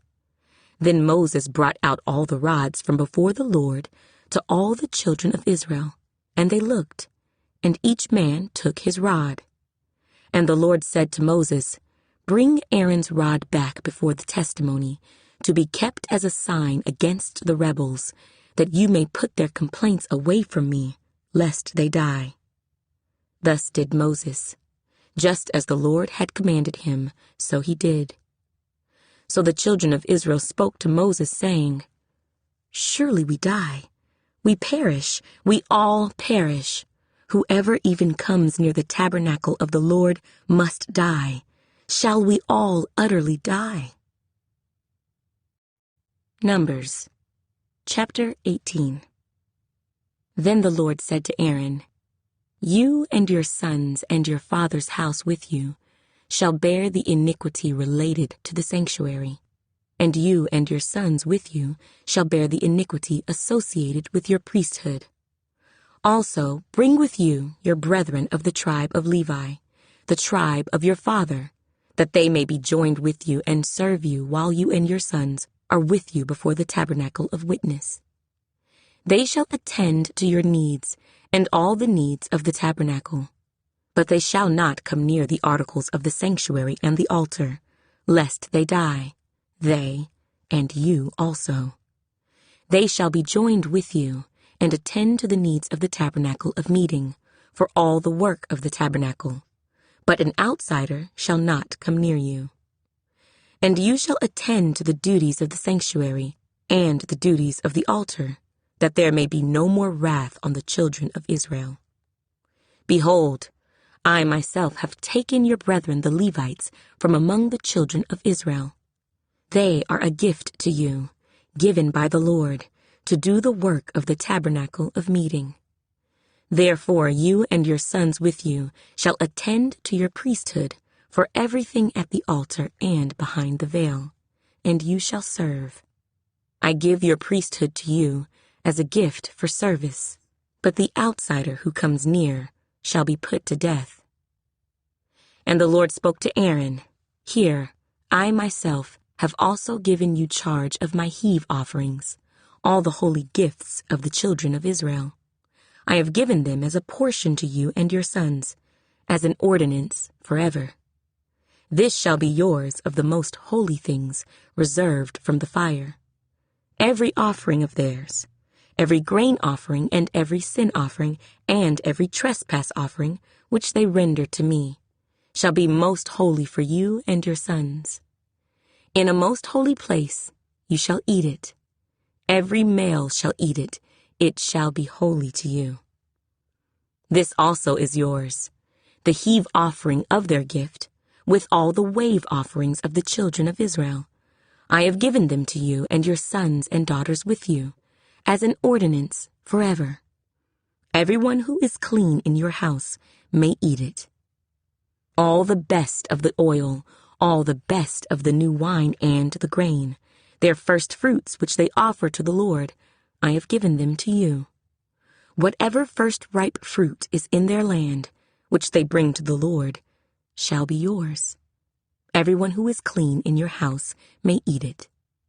Every devoted thing in Israel shall be yours. Everything that first opens the womb of all flesh, which they bring to the Lord, whether man or beast, shall be yours. Nevertheless, the firstborn of man you shall surely redeem, and the firstborn of unclean animals you shall redeem. And those redeemed of the devoted things you shall redeem when 1 month old, according to your valuation, for 5 shekels of silver, according to the shekel of the sanctuary, which is 20 gerahs. But the firstborn of a cow, The firstborn of a sheep or the firstborn of a goat you shall not redeem. They are holy. You shall sprinkle their blood on the altar and burn their fat as an offering made by fire for a sweet aroma to the Lord. And their flesh shall be yours, just as the wave breast and the right thigh are yours. All the heave offerings of the holy things which the children of Israel offer to the Lord I have given to you and your sons and daughters with you as an ordinance forever. It is a covenant of salt forever before the Lord with you and your descendants with you. Then the Lord said to Aaron, You shall have no inheritance in their land, nor shall you have any portion among them. I am your portion and your inheritance among the children of Israel. Behold, I have given the children of Levi all the tithes in Israel as an inheritance in return for the work which they perform, the work of the tabernacle of meeting. Hereafter the children of Israel shall not come near the tabernacle of meeting, lest they bear sin and die. But the Levites shall perform the work of the tabernacle of meeting, and they shall bear their iniquity. It shall be a statute forever, throughout your generations, that among the children of Israel they shall have no inheritance. For the tithes of the children of Israel, which they offer up as a heave offering to the Lord, I have given to the Levites as an inheritance. Therefore I have said to them, among the children of Israel, they shall have no inheritance. Then the Lord spoke to Moses, saying, Speak thus to the Levites, and say to them, When you take from the children of Israel the tithes which I have given you from them as your inheritance, then you shall offer up a heave offering of it to the Lord, 1/10 of the tithe. And your heave offering shall be reckoned to you as though it were the grain of the threshing floor, and as the fullness of the winepress. Thus you shall also offer a heave offering to the Lord from all your tithes which you receive from the children of Israel, and you shall give the Lord's heave offering from it to Aaron the priest. Of all your gifts you shall offer up every heave offering due to the Lord, from all the best of them, the consecrated part of them. Therefore you shall say to them, When you have lifted up the best of it, then the rest shall be accounted to the Levites as the produce of the threshing floor, and as the produce of the winepress. You may eat it in any place, you and your households, for it is your reward for your work in the tabernacle of meeting. And you shall bear no sin because of it, when you have lifted up the best of it. But you shall not profane the holy gifts of the children of Israel, lest you die. Numbers, chapter 19. Now the Lord spoke to Moses and Aaron, saying, This is the ordinance of the law which the Lord has commanded, saying, Speak to the children of Israel, that they bring you a red heifer without blemish, in which there is no defect, and on which a yoke has never come.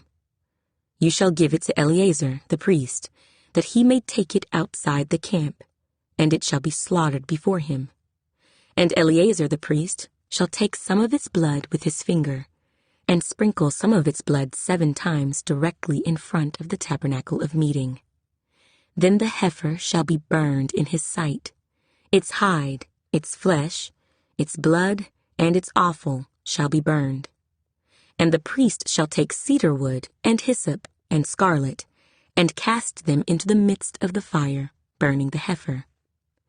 Then the priest shall wash his clothes, he shall bathe in water, and afterward he shall come into the camp. The priest shall be unclean until evening.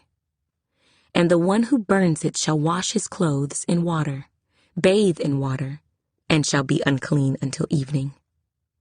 Then a man who is clean shall gather up the ashes of the heifer, and store them outside the camp in a clean place, and they shall be kept for the congregation of the children of Israel, for the water of purification. It is for purifying from sin. And the one who gathers the ashes of the heifer shall wash his clothes, and be unclean until evening. It shall be a statute forever to the children of Israel, and to the stranger who dwells among them. He who touches the dead body of anyone shall be unclean 7 days. He shall purify himself with the water on the 3rd day, and on the 7th day, then he will be clean. But if he does not purify himself on the 3rd day and on the 7th day, he will not be clean. Whoever touches the body of anyone who has died and does not purify himself defiles the tabernacle of the Lord. That person shall be cut off from Israel. He shall be unclean, because the water of purification was not sprinkled on him. His uncleanness is still on him. This is the law when a man dies in a tent. All who come into the tent and all who are in the tent shall be unclean 7 days. And every open vessel which has no cover fastened on it is unclean.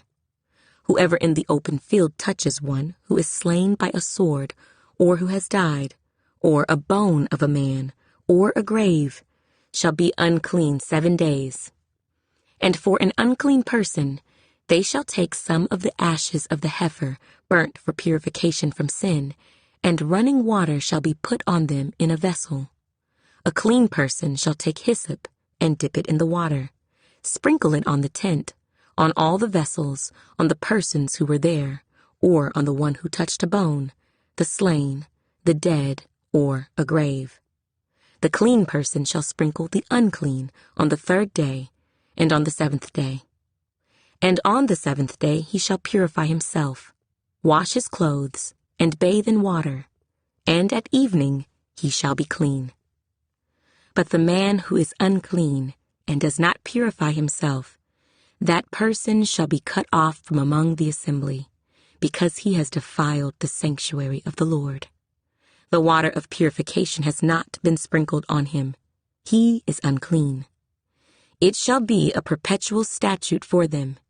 He who sprinkles the water of purification shall wash his clothes, and he who touches the water of purification shall be unclean until evening.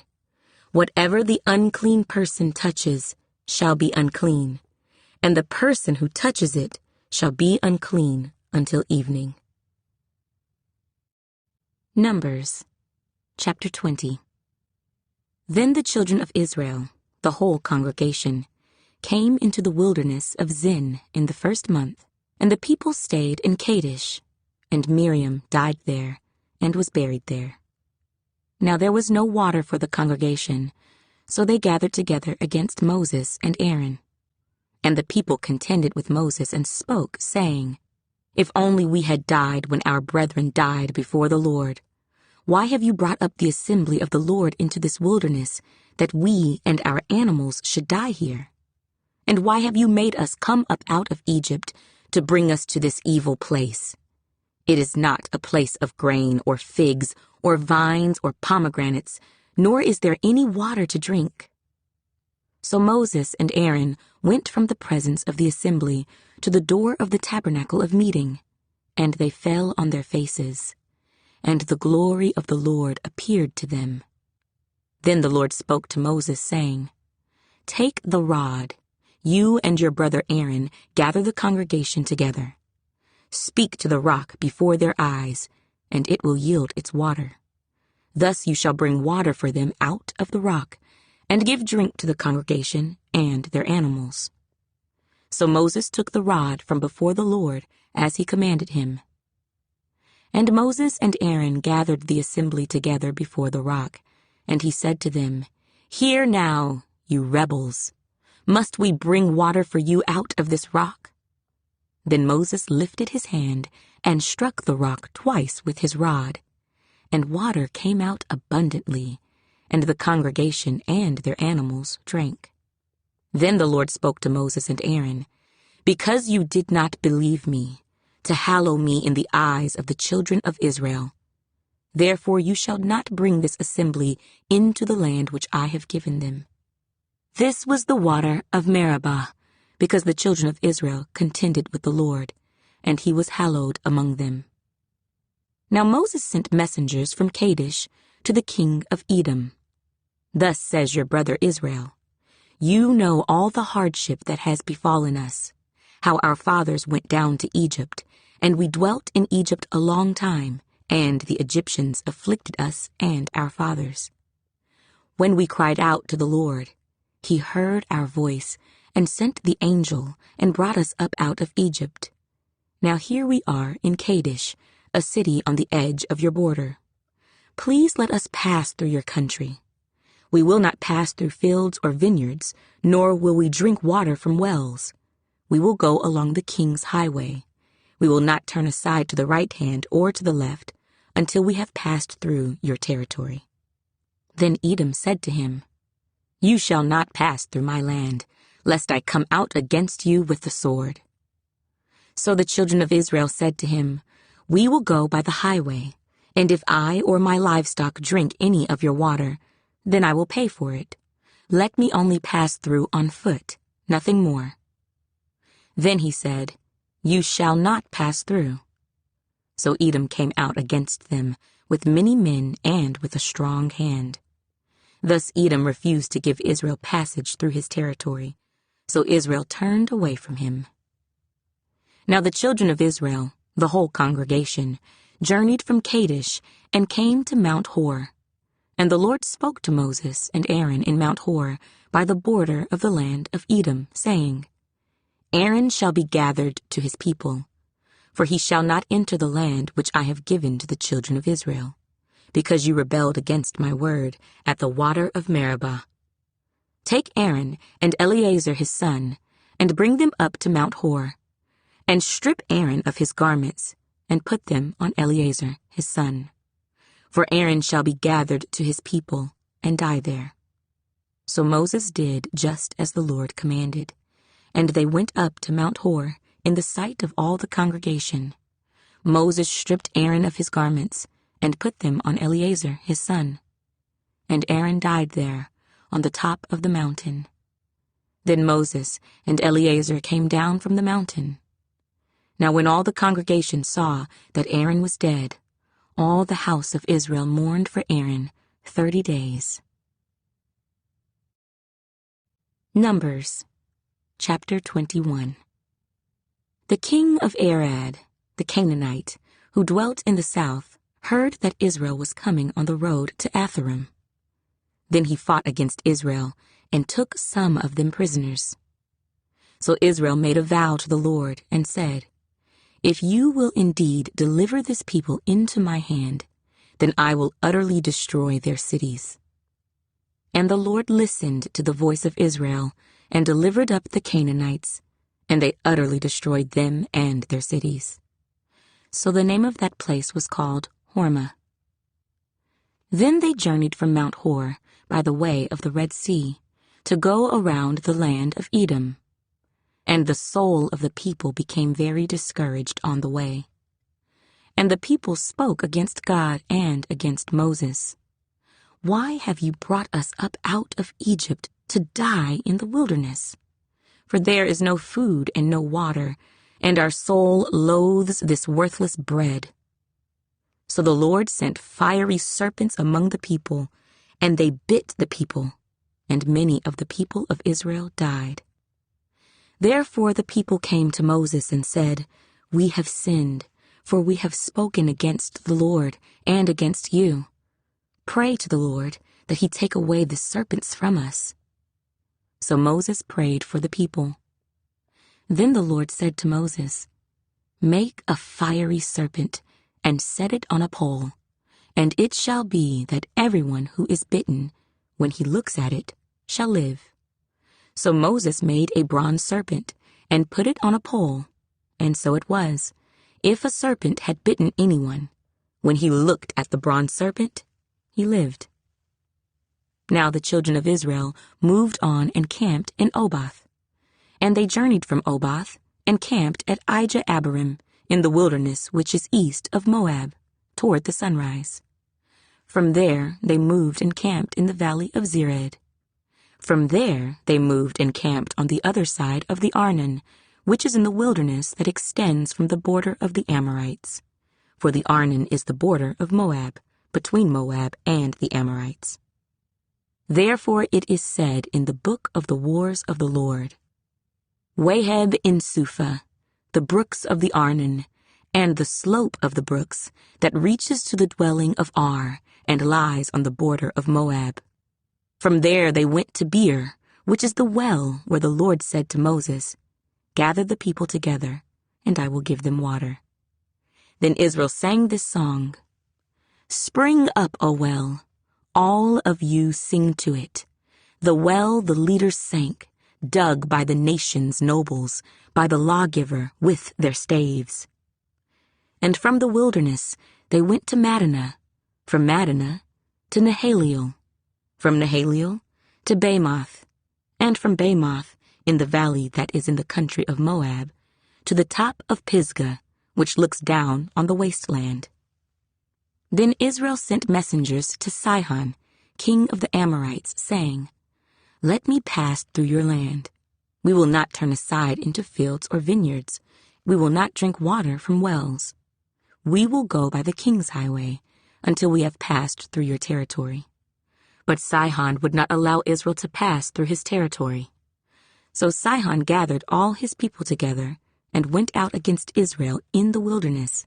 And he came to Jahaz and fought against Israel. Then Israel defeated him with the edge of the sword and took possession of his land from the Arnon to the Jabbok, as far as the people of Ammon, for the border of the people of Ammon was fortified. So Israel took all these cities, and Israel dwelt in all the cities of the Amorites, in Heshbon and in all its villages. For Heshbon was the city of Sihon, king of the Amorites, who had fought against the former king of Moab, and had taken all his land from his hand as far as the Arnon. Therefore, those who speak in Proverbs say, "Come to Heshbon, let it be built. Let the city of Sihon be repaired.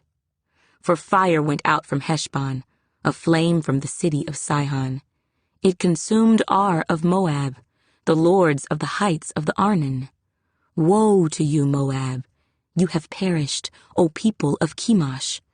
He has given his sons as fugitives and his daughters into captivity to Sihon, king of the Amorites. But we have shot at them. Heshbon has perished as far as Dibon. Then we laid waste as far as Nophah, which reaches to Medeba." Thus Israel dwelt in the land of the Amorites. Then Moses sent to spy out Jazer, and they took its villages and drove out the Amorites who were there. And they turned and went up by the way to Bashan. So Og, king of Bashan, went out against them, he and all his people, to battle at Edrei. Then the Lord said to Moses, "Do not fear him, for I have delivered him into your hand, with all his people and his land, and you shall do to him as you did to Sihon, king of the Amorites, who dwelt at Heshbon." So they defeated him, his sons, and all his people, until there was no survivor left him, and they took possession of his land. Numbers, chapter 22. Then the children of Israel moved and camped in the plains of Moab, on the side of the Jordan across from Jericho. Now Balak, the son of Zippor, saw all that Israel had done to the Amorites. And Moab was exceedingly afraid of the people, because they were many, and Moab was sick with dread because of the children of Israel. So Moab said to the elders of Midian, "Now this company will lick up everything around us, as an ox licks up the grass of the field." And Balak, the son of Zippor, was king of the Moabites at that time. Then he sent messengers to Balaam, the son of Beor, at Pethor, which is near the river in the land of the sons of his people, to call him, saying, "Look, a people has come from Egypt. See, they cover the face of the earth, and are settling next to me. Therefore please come at once, curse this people for me, for they are too mighty for me. Perhaps I shall be able to defeat them and drive them out of the land, for I know that he whom you bless is blessed, and he whom you curse is cursed."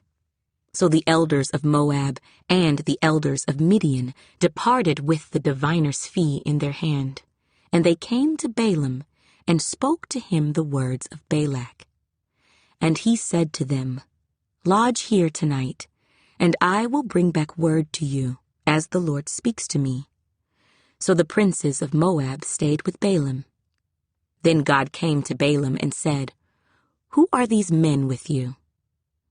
So Balaam said to God, Balak, the son of Zippor, king of Moab, has sent to me, saying, Look, a people has come out of Egypt, and they cover the face of the earth. Come now, curse them for me. Perhaps I shall be able to overpower them and drive them out. And God said to Balaam, You shall not go with them. You shall not curse the people, for they are blessed. So Balaam rose in the morning and said to the princes of Balak, Go back to your land, for the Lord has refused to give me permission to go with you. And the princes of Moab rose and went to Balak and said, Balaam refuses to come with us. Then Balak again sent princes, more numerous and more honorable than they.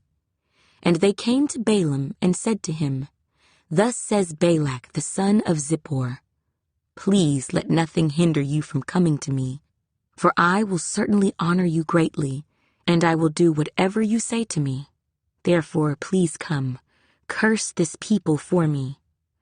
Then Balaam answered and said to the servants of Balak, Though Balak were to give me his house full of silver and gold, I could not go beyond the word of the Lord my God to do less or more. Now therefore, please, you also stay here tonight, that I may know what more the Lord will say to me. And God came to Balaam at night and said to him, If the men come to call you, rise and go with them, but only the word which I speak to you, that you shall do. So Balaam rose in the morning, saddled his donkey, and went with the princes of Moab. Then God's anger was aroused because he went, and the angel of the Lord took his stand in the way as an adversary against him. And he was riding on his donkey, and his 2 servants were with him. Now the donkey saw the angel of the Lord standing in the way with his drawn sword in his hand, and the donkey turned aside out of the way and went into the field. So Balaam struck the donkey to turn her back onto the road. Then the angel of the Lord stood in a narrow path between the vineyards, with a wall on this side and a wall on that side. And when the donkey saw the angel of the Lord, she pushed herself against the wall and crushed Balaam's foot against the wall.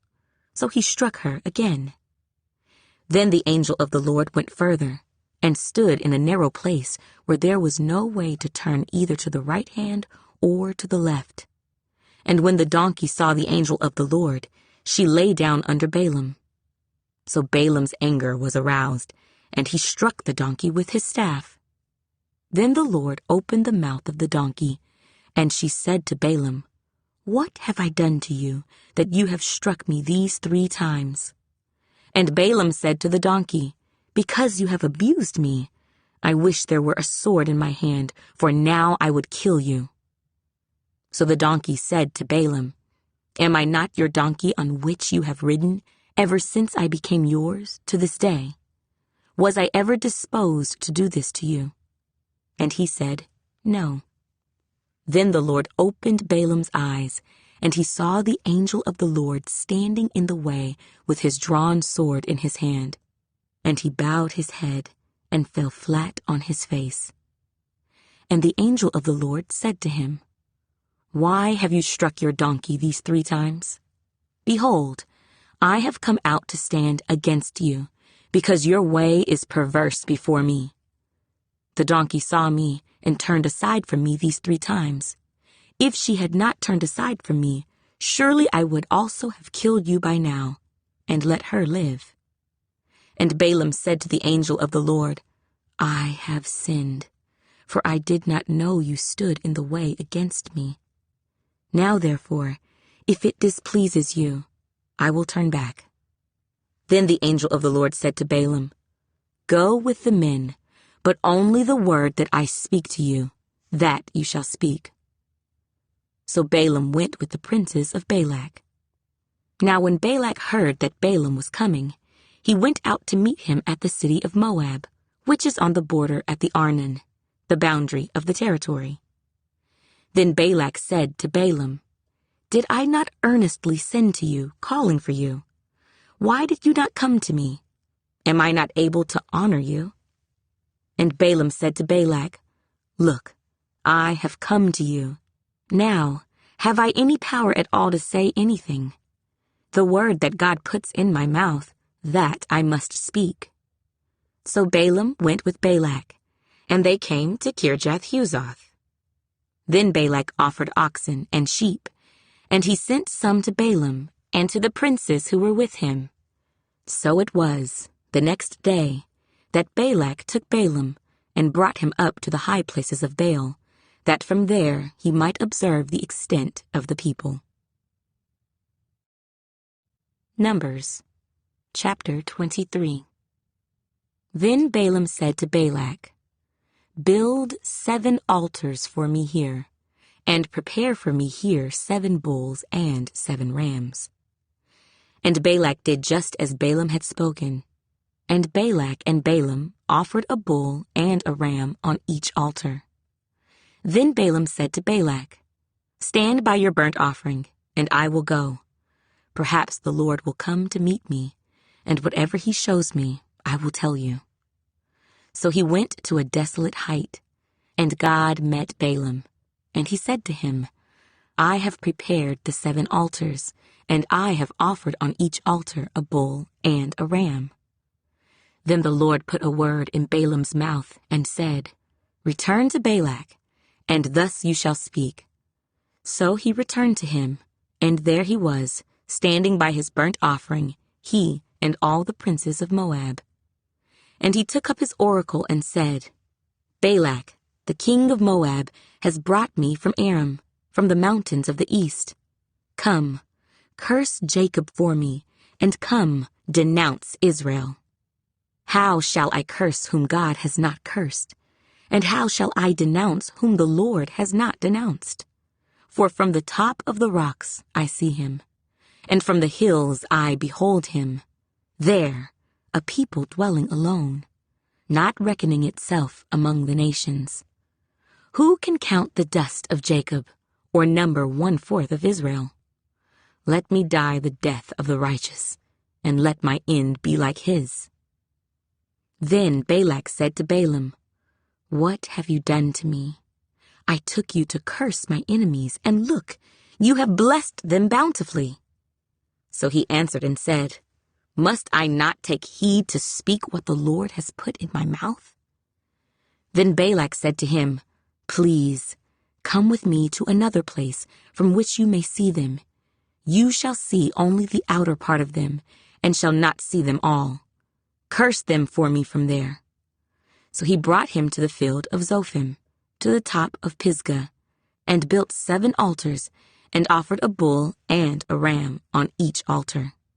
And he said to Balak, "Stand here by your burnt offering while I meet the Lord over there." Then the Lord met Balaam, and put a word in his mouth, and said, "Go back to Balak, and thus you shall speak." So he came to him, and there he was, standing by his burnt offering. And the princes of Moab were with him. And Balak said to him, "What has the Lord spoken?" Then he took up his oracle and said, "Rise up, Balak, and hear. Listen to me, son of Zippor. God is not a man that he should lie, nor a son of man that he should repent. Has he said, and will he not do? Or has he spoken, and will he not make it good? Behold, I have received a command to bless. He has blessed, and I cannot reverse it.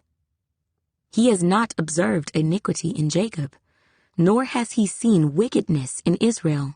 The Lord his God is with him, and the shout of a king is among them. God brings them out of Egypt. He has strength like a wild ox. For there is no sorcery against Jacob, nor any divination against Israel. It now must be said of Jacob, and of Israel. Oh, what God has done! Look, a people rises like a lioness, and lifts itself up like a lion. It shall not lie down until it devours the prey, and drinks the blood of the slain. Then Balak said to Balaam, Neither curse them at all, nor bless them at all. So Balaam answered and said to Balak, Did I not tell you, saying, All that the Lord speaks, that I must do? Then Balak said to Balaam, Please come, I will take you to another place. Perhaps it will please God that you may curse them for me from there. So Balak took Balaam to the top of Peor that overlooks the wasteland. Then Balaam said to Balak, Build for me here 7 altars, and prepare for me here 7 bulls and 7 rams. And Balak did as Balaam had said, and offered a bull and a ram on every altar.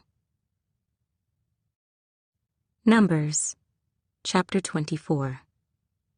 Now when Balaam saw that it pleased the Lord to bless Israel, he did not go as at other times to seek to use sorcery, but he set his face toward the wilderness. And Balaam raised his eyes and saw Israel encamped according to their tribes, and the Spirit of God came upon him. Then he took up his oracle and said, The utterance of Balaam, the son of Beor, the utterance of the man whose eyes are opened, the utterance of him who hears the words of God, who sees the vision of the Almighty, who falls down with eyes wide open.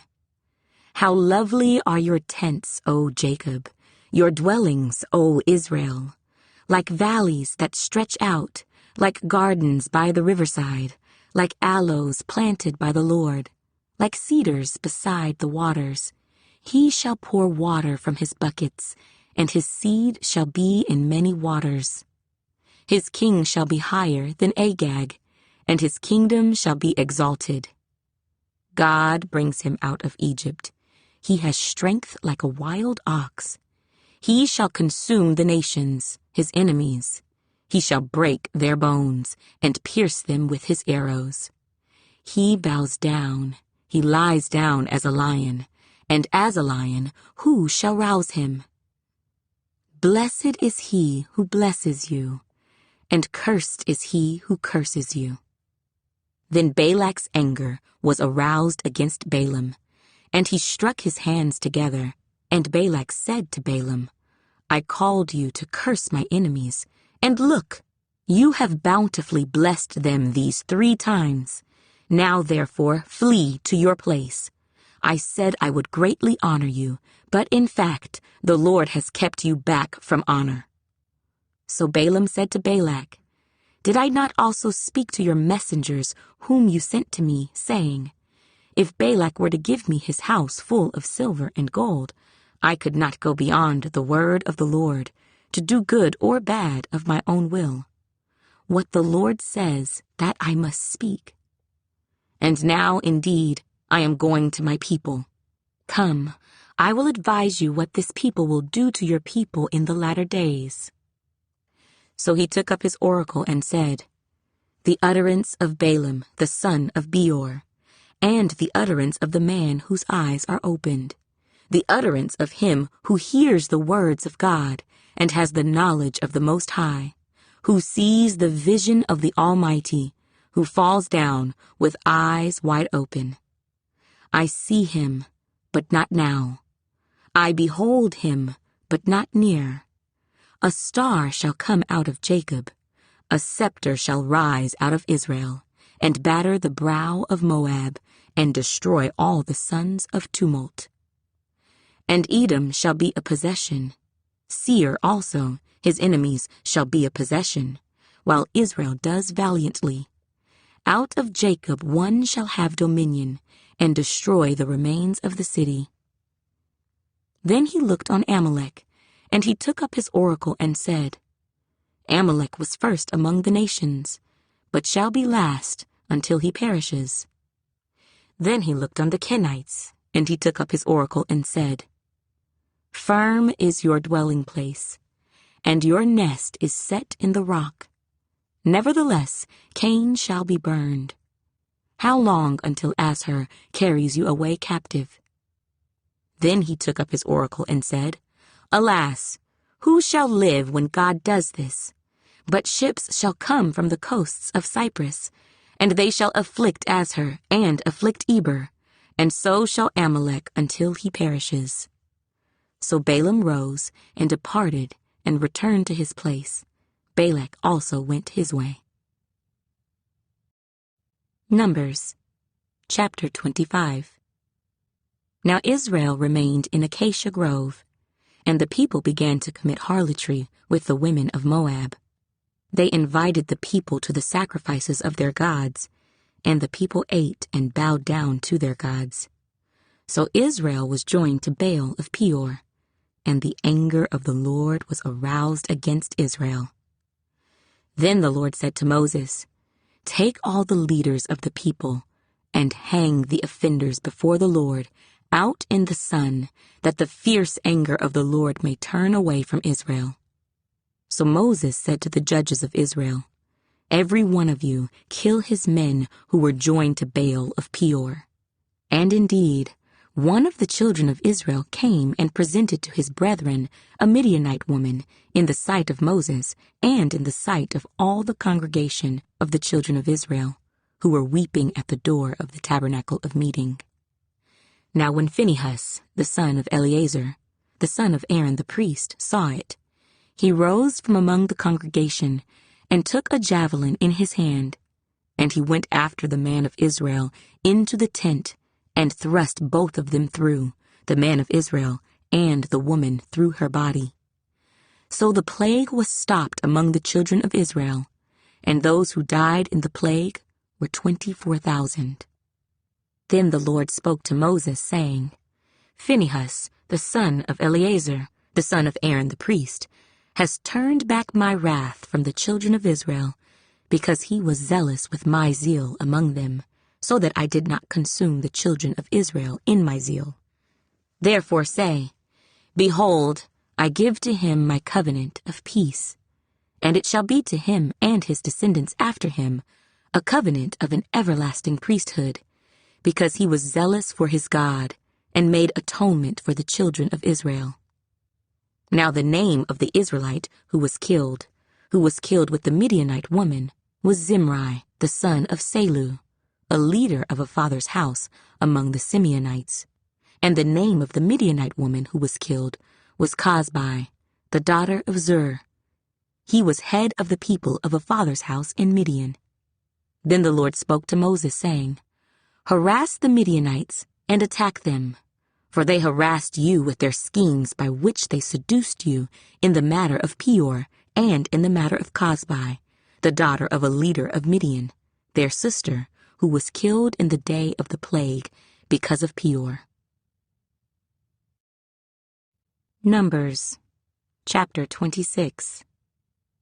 And it came to pass, after the plague, that the Lord spoke to Moses and Eleazar, the son of Aaron the priest, saying, "Take a census of all the congregation of the children of Israel, from 20 years old and above, by their fathers' houses, all who are able to go to war in Israel."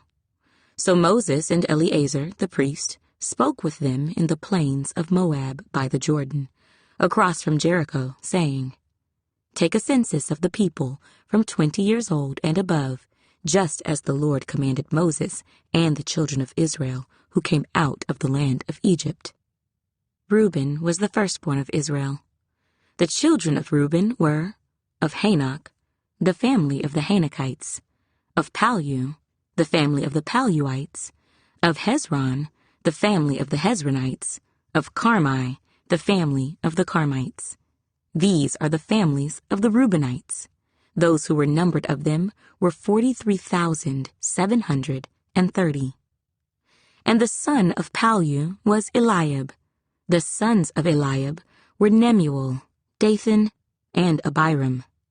These are the Dathan and Abiram, representatives of the congregation, who contended against Moses and Aaron in the company of Korah, when they contended against the Lord, and the earth opened its mouth, and swallowed them up together with Korah when that company died, when the fire devoured 250 men, and they became a sign. Nevertheless, the children of Korah did not die. The sons of Simeon, according to their families, were of Nemuel, the family of the Nemuelites; of Jamin, the family of the Jaminites; of Jachin, the family of the Jachinites; of Zerah, the family of the Zarhites; of Shaul, the family of the Shaulites. These are the families of the Simeonites, 22,200. The sons of Gad, according to their families, were of Zephon, the family of the Zephonites; of Haggi, the family of the Haggites; of Shuni, the family of the Shunites; of Ozni, the family of the Oznites; of Eri, the family of the Erites; of Arod, the family of the Arodites; of Areli, the family of the Arelites. These are the families of the sons of Gad, according to those who were numbered of them, 40,500. The sons of Judah were and Onan, and and Onan died in the land of Canaan. And the sons of Judah according to their families were of Shelah, the family of the Shelanites; of Perez, the family of the Parzites; of Zerah, the family of the Zarhites. And the sons of Perez were of Hezron, the family of the Hezronites; of Hamul, the family of the Hamalites. These are the families of Judah according to those who were numbered of them, 76,500. The sons of Issachar, according to their families, were of Tola, the family of the Tolaites; of Puah, the family of the Punites; of Jashub, the family of the Jashubites; of Shimron, the family of the Shimronites. These are the families of Issachar, according to those who were numbered of them, 64,300. The sons of Zebulun, according to their families, were of Sered, the family of the Sardites; of Elon, the family of the Elonites; of Jaleel, the family of the Jaleelites. These are the families of the Zebulunites, according to those who were numbered of them, 60,500. The sons of Joseph, according to their families, by Manasseh and Ephraim, were the sons of Manasseh, of Machir, the family of the Machirites, and Machir begot Gilead; of Gilead, the family of the Gileadites. These are the sons of Gilead; of Jaezer, the family of the Jaezerites; of Helek, the family of the Helekites; of Azriel, the family of the Azrielites; of Shechem, the family of the Shechemites; of Shemida, the family of the Shemidaites; of Hepher, the family of the Hepherites. Now Zelophehad, the son of Hepher, had no sons, but daughters, and the names of the daughters of Zelophehad were Mahlah, Noah, Hoglah, Milcah, and Tirzah. These are the families of Manasseh, and those who were numbered of them were 52,700. These are the sons of Ephraim, according to their families: of Shuthelah, the family of the Shuthelhites; of Becher, the family of the Bachrites; of Tahan, the family of the Tahanites. And these are the sons of Shuthelah: of Iran, the family of the Iranites. These are the families of the sons of Ephraim, according to those who were numbered of them, 32,500. These are the sons of Joseph according to their families. The sons of Benjamin according to their families were of Bela, the family of the Belaites; of Ashbel, the family of the Ashbelites; of Ahiram, the family of the Ahiramites; of Shupham, the family of the Shuphamites; of Hupham, the family of the Huphamites. And the sons of Bela were Ard and Naaman; of Ard, the family of the Ardites; of Naaman, the family of the Naamites. These are the sons of Benjamin, according to their families, and those who were numbered of them were 45,600. These are the sons of Dan, according to their families. Of Shuham, the family of the Shuhamites. These are the families of Dan, according to their families. All the families of the Shuhamites, according to those who were numbered of them, were 64,400. The sons of Asher, according to their families, were of Jimnah, the family of the Jimnites. Of Jesui, the family of the Jesuites. Of Beriah, the family of the Beriites. Of the sons of Beriah, of Heber, the family of the Heberites. Of Malchiel, the family of the Malchielites. And the name of the daughter of Asher was Serah. These are the families of the sons of Asher, according to those who were numbered of them, 53,400. The sons of Naphtali, according to their families, were of Jaziel, the family of the Jazielites. Of Guni, the family of the Gunites. Of Jezer, the family of the Jezerites. Of Shillem, the family of the Shillemites. These are the families of Naphtali, according to their families, and those who were numbered of them were 45,400.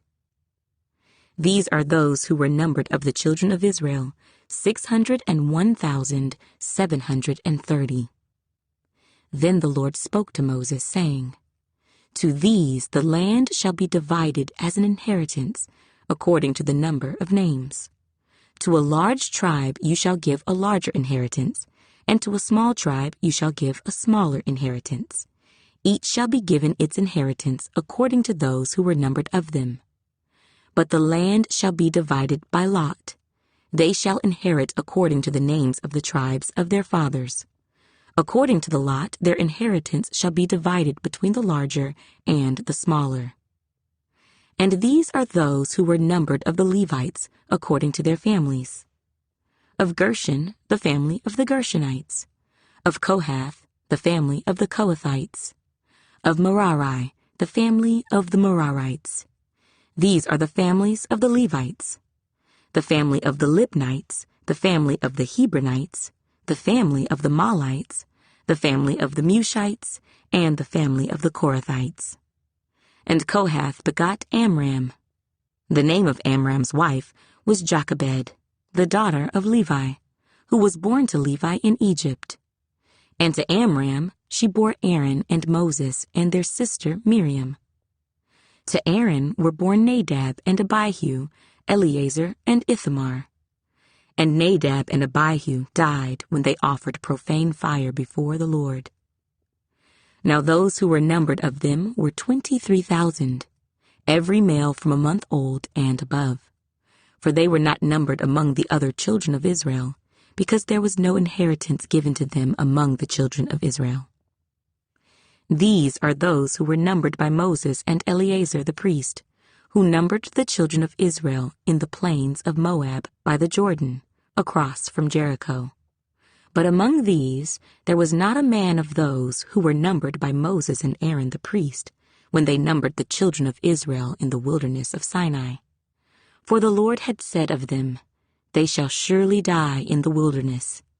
So there was not left a man of them, except Caleb, the son of Jephunneh, and Joshua, the son of Nun. Numbers, chapter 27. Then came the daughters of Zelophehad, the son of Hepher, the son of Gilead, the son of Machir, the son of Manasseh, from the families of Manasseh, the son of Joseph. And these were the names of his daughters: Mahlah, Noah, Hoglah, Milcah, and Tirzah. And they stood before Moses, before Eleazar the priest, and before the leaders and all the congregation, by the doorway of the tabernacle of meeting, saying, Our father died in the wilderness, but he was not in the company of those who gathered together against the Lord, in company with Korah, but he died in his own sin, and he had no sons. Why should the name of our father be removed from among his family, because he had no son? Give us a possession among our father's brothers. So Moses brought their case before the Lord.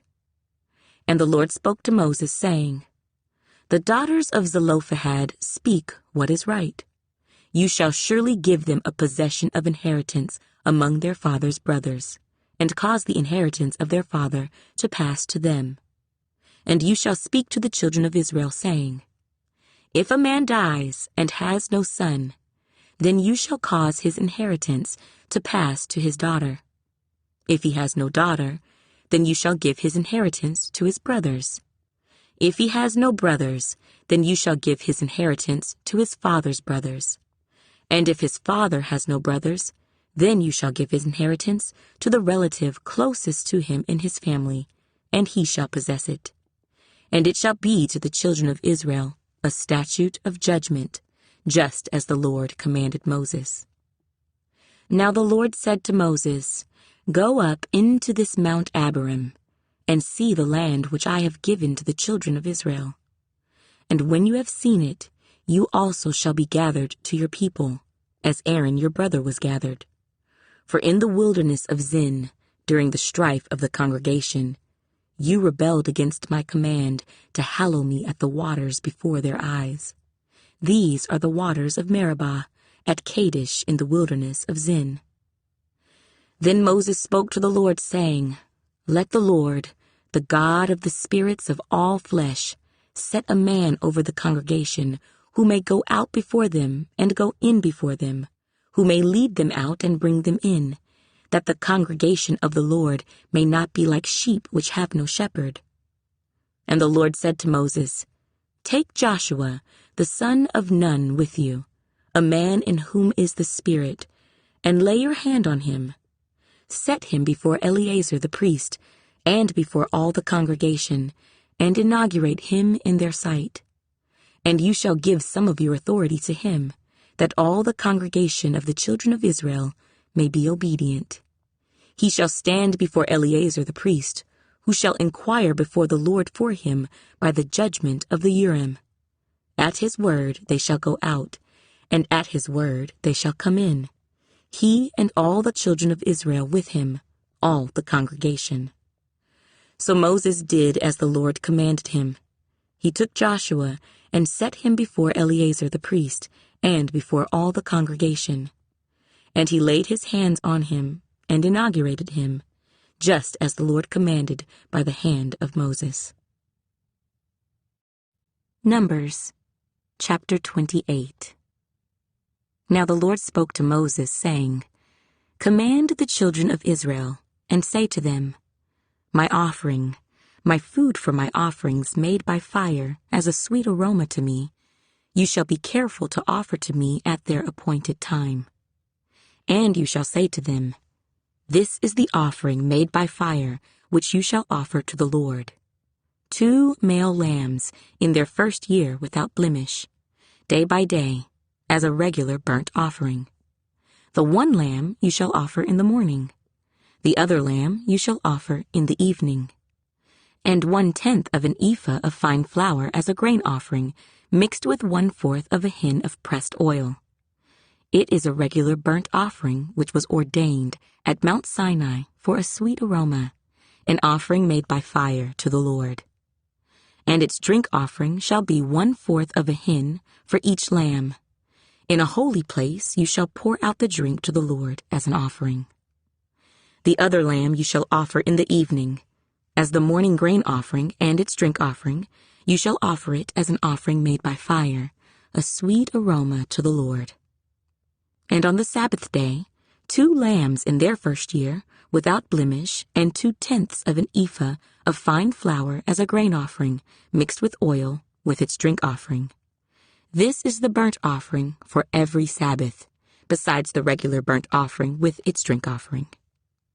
At the beginnings of your months, you shall present a burnt offering to the Lord, 2 young bulls, 1 ram, and 7 lambs in their first year, without blemish. 3/10 of an ephah of fine flour as a grain offering, mixed with oil, for each bull. 2/10 of an ephah of fine flour as a grain offering, mixed with oil, for the 1 ram.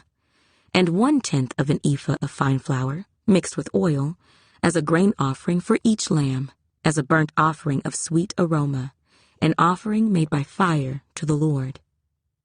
Their drink offering shall be half a hin of wine for a bull, 1/3 of a hin for a ram, and 1/4 of a hin for a lamb.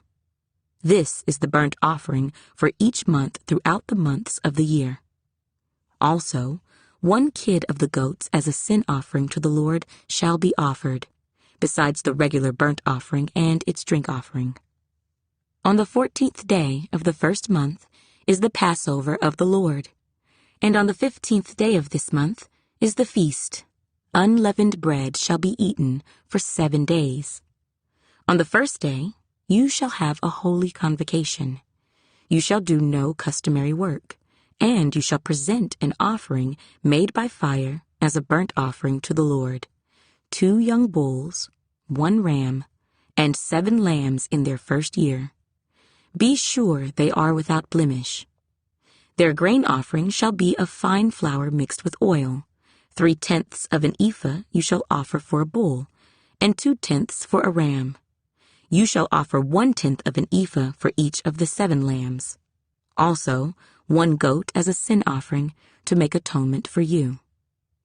You shall offer these besides the burnt offering of the morning, which is for a regular burnt offering. In this manner you shall offer the food of the offering made by fire daily for 7 days, as a sweet aroma to the Lord. It shall be offered besides the regular burnt offering and its drink offering. And on the 7th day you shall have a holy convocation. You shall do no customary work. Also on the day of the first fruits, when you bring a new grain offering to the Lord at your feast of weeks, you shall have a holy convocation. You shall do no customary work. You shall present a burnt offering as a sweet aroma to the Lord, 2 young bulls, 1 ram, and 7 lambs in their first year, with their grain offering of fine flour mixed with oil. 3/10 of an ephah for each bull, 2/10 for the 1 ram, and 1/10 for each of the 7 lambs. Also 1 kid of the goats to make atonement for you. Be sure they are without blemish. You shall present them with their drink offerings, besides the regular burnt offering with its grain offering. Numbers, chapter 29. And in the 7th month, on the first day of the month, you shall have a holy convocation. You shall do no customary work. For you it is a day of blowing the trumpets. You shall offer a burnt offering as a sweet aroma to the Lord, 1 young bull, 1 ram, and 7 lambs in their first year, without blemish. Their grain offering shall be fine flour mixed with oil, 3/10 of an ephah for the bull, 2/10 for the ram, and 1/10 for each of the 7 lambs. Also 1 kid of the goats as a sin offering to make atonement for you. Besides the burnt offering with its grain offering for the new moon, the regular burnt offering with its grain offering, and their drink offerings, according to their ordinance, as a sweet aroma, an offering made by fire to the Lord. On the 10th day of this 7th month, you shall have a holy convocation. You shall afflict your souls. You shall not do any work. You shall present a burnt offering to the Lord as a sweet aroma, 1 young bull, 1 ram, and 7 lambs in their first year. Be sure they are without blemish. Their grain offering shall be of fine flour mixed with oil, 3/10 of an ephah for the bull, 2/10 for the 1 ram, and 1/10 for each of the 7 lambs. Also 1 kid of the goats as a sin offering, besides the sin offering for atonement, the regular burnt offering with its grain offering, and their drink offerings. On the 15th day of the 7th month, you shall have a holy convocation. You shall do no customary work, and you shall keep a feast to the Lord 7 days. You shall present a burnt offering, an offering made by fire as a sweet aroma to the Lord, 13 young bulls, 2 rams, and 14 lambs in their first year. They shall be without blemish. Their grain offering shall be of fine flour mixed with oil, 3/10 of an ephah for each of the 13 bulls, 2/10 for each of the 2 rams, and 1/10 for each of the 14 lambs. Also, 1 kid of the goats as a sin offering. Besides the regular burnt offering, its grain offering, and its drink offering. On the 2nd day, present 12 young bulls, 2 rams, 14 lambs in their first year without blemish, and their grain offering and their drink offerings for the bulls, for the rams, and for the lambs, by their number, according to the ordinance. Also 1 kid of the goats as a sin offering, besides the regular burnt offering with its grain offering and their drink offerings. On the 3rd day, present 11 bulls, 2 rams, 14 lambs in their first year without blemish, and their grain offering and their drink offerings for the bulls, for the rams, and for the lambs by their number, according to the ordinance.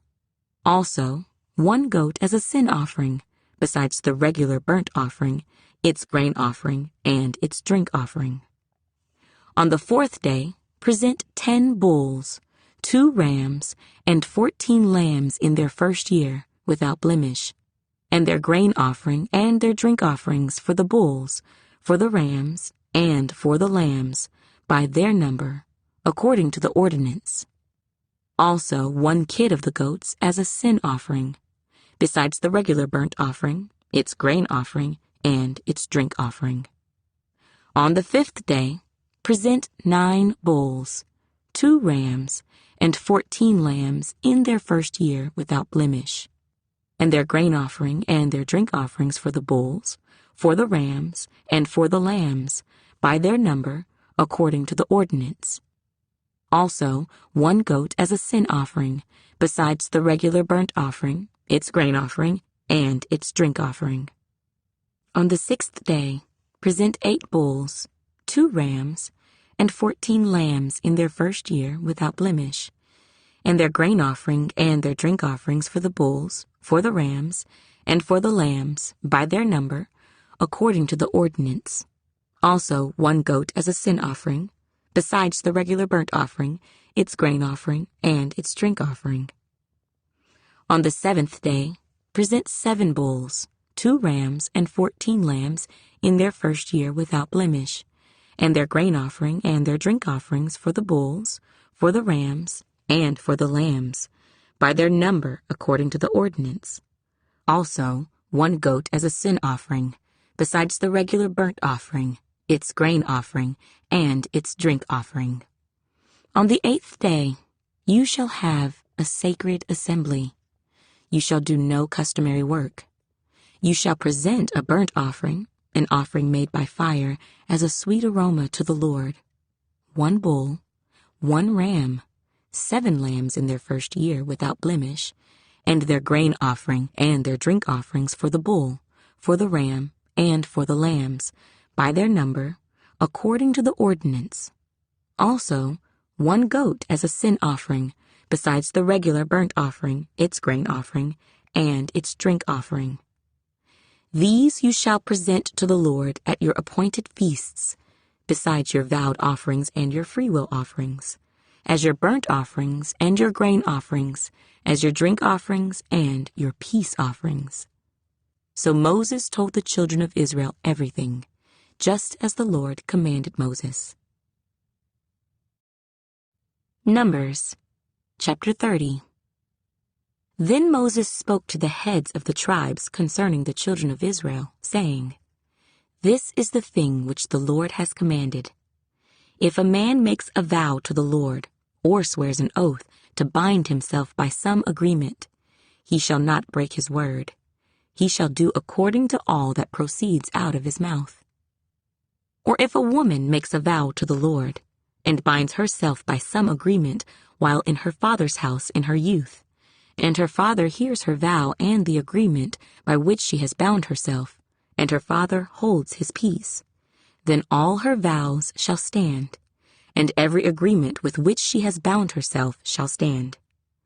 But if her father overrules her on the day that he hears, then none of her vows nor her agreements by which she has bound herself shall stand, and the Lord will release her, because her father overruled her. If indeed she takes a husband, while bound by her vows or by a rash utterance from her lips by which she bound herself, and her husband hears it, and makes no response to her on the day that he hears, then her vows shall stand, and her agreements by which she bound herself shall stand. But if her husband overrules her on the day that he hears it, he shall make void her vow which she took, and what she uttered with her lips, by which she bound herself, and the Lord will release her. Also, any vow of a widow or a divorced woman, by which she has bound herself, shall stand against her. If she vowed in her husband's house, or bound herself by an agreement with an oath, and her husband heard it, and made no response to her, and did not overrule her, then all her vows shall stand, and every agreement by which she bound herself shall stand. But if her husband truly made them void on the day he heard them, then whatever proceeded from her lips concerning her vows, or concerning the agreement binding her, it shall not stand. Her husband has made them void, and the Lord will release her. Every vow and every binding oath to afflict her soul, her husband may confirm it, or her husband may make it void. Now if her husband makes no response whatever to her from day to day, then he confirms all her vows, or all the agreements that bind her. He confirms them, because he made no response to her on the day that he heard them. But if he does make them void after he has heard them, then he shall bear her guilt. These are the statutes which the Lord commanded Moses, between a man and his wife, and between a father and his daughter in her youth, in her father's house. Numbers, chapter 31. And the Lord spoke to Moses, saying, Take vengeance on the Midianites for the children of Israel. Afterward you shall be gathered to your people. So Moses spoke to the people, saying, Arm some of yourselves for war, and let them go against the Midianites to take vengeance for the Lord on Midian. 1,000 from each tribe, of all the tribes of Israel, you shall send to the war. So there were recruited from the divisions of Israel 1,000 from each tribe, 12,000 armed for war. Then Moses sent them to the war, 1,000 from each tribe. He sent them to the war with Phinehas, the son of Eleazar the priest, with the holy articles and the signal trumpets in his hand. And they warred against the Midianites, just as the Lord commanded Moses. And they killed all the males. They killed the kings of Midian with the rest of those who were killed: Evi, Rechem, Zur, Hur, and Reba, the 5 kings of Midian. Balaam, the son of Beor, they also killed with the sword. And the children of Israel took the women of Midian captive, with their little ones, and took as spoil all their cattle, all their flocks, and all their goods. They also burned with fire all the cities where they dwelt, and all their forts. And they took all the spoil and all the booty, of man and beast. Then they brought the captives, the booty, and the spoil to Moses, to Eleazar the priest, and to the congregation of the children of Israel, to the camp in the plains of Moab by the Jordan, across from Jericho. And Moses, Eleazar the priest, and all the leaders of the congregation went to meet them outside the camp. But Moses was angry with the officers of the army, with the captains over thousands and captains over hundreds who had come from the battle. And Moses said to them, Have you kept all the women alive? Look, these women caused the children of Israel, through the counsel of Balaam, to trespass against the Lord in the incident of Peor, and there was a plague among the congregation of the Lord. Now therefore, kill every male among the little ones, and kill every woman who has known a man intimately. But keep alive for yourselves all the young girls who have not known a man intimately. And as for you, remain outside the camp 7 days. Whoever has killed any person, and whoever has touched any slain, purify yourselves and your captives on the 3rd day and on the 7th day. Purify every garment, everything made of leather, everything woven of goat's hair, and everything made of wood. Then Eleazar the priest said to the men of war who had gone to the battle, "This is the ordinance of the law which the Lord commanded Moses.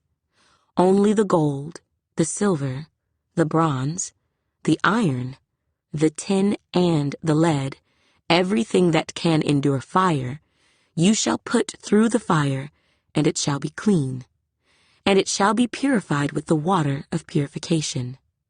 But all that cannot endure fire, you shall put through water. And you shall wash your clothes on the 7th day, and be clean, and afterward you may come into the camp." Now the Lord spoke to Moses, saying, "Count up the plunder that was taken, of man and beast, you and Eleazar the priest, and the chief fathers of the congregation, and divide the plunder into 2 parts, between those who took part in the war, who went out to battle, and all the congregation. And levy a tribute for the Lord on the men of war who went out to battle, 1 of every 500 of the persons, the cattle, the donkeys, and the sheep. Take it from their half, and give it to Eleazar the priest as a heave offering to the Lord. And from the children of Israel's half, you shall take 1 of every 50, drawn from the persons, the cattle, the donkeys, and the sheep, from all the livestock, and give them to the Levites who keep charge of the tabernacle of the Lord." So Moses and Eleazar the priest did as the Lord commanded Moses. The booty remaining from the plunder, which the men of war had taken, was 675,000 sheep, 72,000 cattle, 61,000 donkeys, and 32,000 persons in all, of women who had not known a man intimately. And the half, the portion for those who had gone out to war, was in number 337,500 sheep, and the Lord's tribute of the sheep was 675. The cattle were 36,000, of which the Lord's tribute was 72. The donkeys were 30,500, of which the Lord's tribute was 61. The persons were 16,000, of which the Lord's tribute was 32 persons. So Moses gave the tribute which was the Lord's heave offering to Eleazar the priest, as the Lord commanded Moses. And from the children of Israel's half, which Moses separated from the men who fought, now the half belonging to the congregation, was 337,500 sheep, 36,000 cattle, 30,500 donkeys, and 16,000 persons. And from the children of Israel's half, Moses took 1 of every 50, drawn from man and beast, and gave them to the Levites, who kept charge of the tabernacle of the Lord, as the Lord commanded Moses.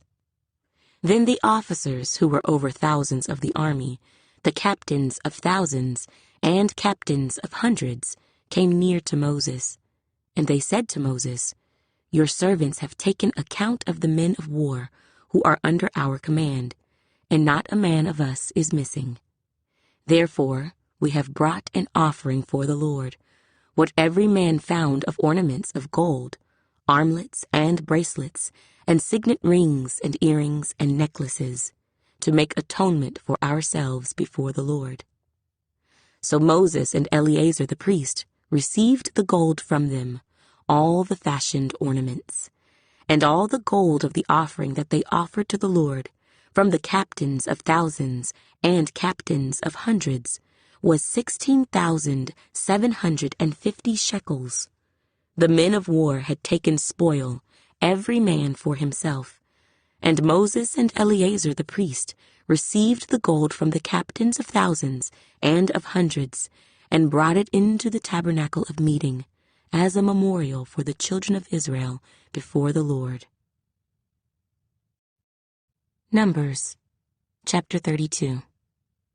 Now the children of Reuben and the children of Gad had a very great multitude of livestock. And when they saw the land of Jazer and the land of Gilead, that indeed the region was a place for livestock, the children of Gad and the children of Reuben came and spoke to Moses, to Eleazar the priest, and to the leaders of the congregation, saying, Adaroth, Dibon, Jazer, Nimrah, Heshbon, Elealeh, Shebam, Nebo, and Beon, the country which the Lord defeated before the congregation of Israel, is a land for livestock, and your servants have livestock. Therefore they said, If we have found favor in your sight, let this land be given to your servants as a possession. Do not take us over the Jordan. And Moses said to the children of Gad and to the children of Reuben, Shall your brethren go to war while you sit here? Now why will you discourage the heart of the children of Israel from going over into the land which the Lord has given them? Thus your fathers did when I sent them away from Kadesh Barnea to see the land. For when they went up to the valley of Eshcol and saw the land, they discouraged the heart of the children of Israel, so that they did not go into the land which the Lord had given them. So the Lord's anger was aroused on that day, and he swore an oath, saying, Surely none of the men who came up from Egypt, from 20 years old and above, shall see the land of which I swore to Abraham, Isaac, and Jacob, because they have not wholly followed me, except Caleb, the son of Jephunneh, the Kenizzite, and Joshua, the son of Nun, for they have wholly followed the Lord. So the Lord's anger was aroused against Israel, and he made them wander in the wilderness 40 years, until all the generation that had done evil in the sight of the Lord was gone. And look, you have risen in your father's place, a brood of sinful men, to increase still more the fierce anger of the Lord against Israel. For if you turn away from following him, he will once again leave them in the wilderness, and you will destroy all these people.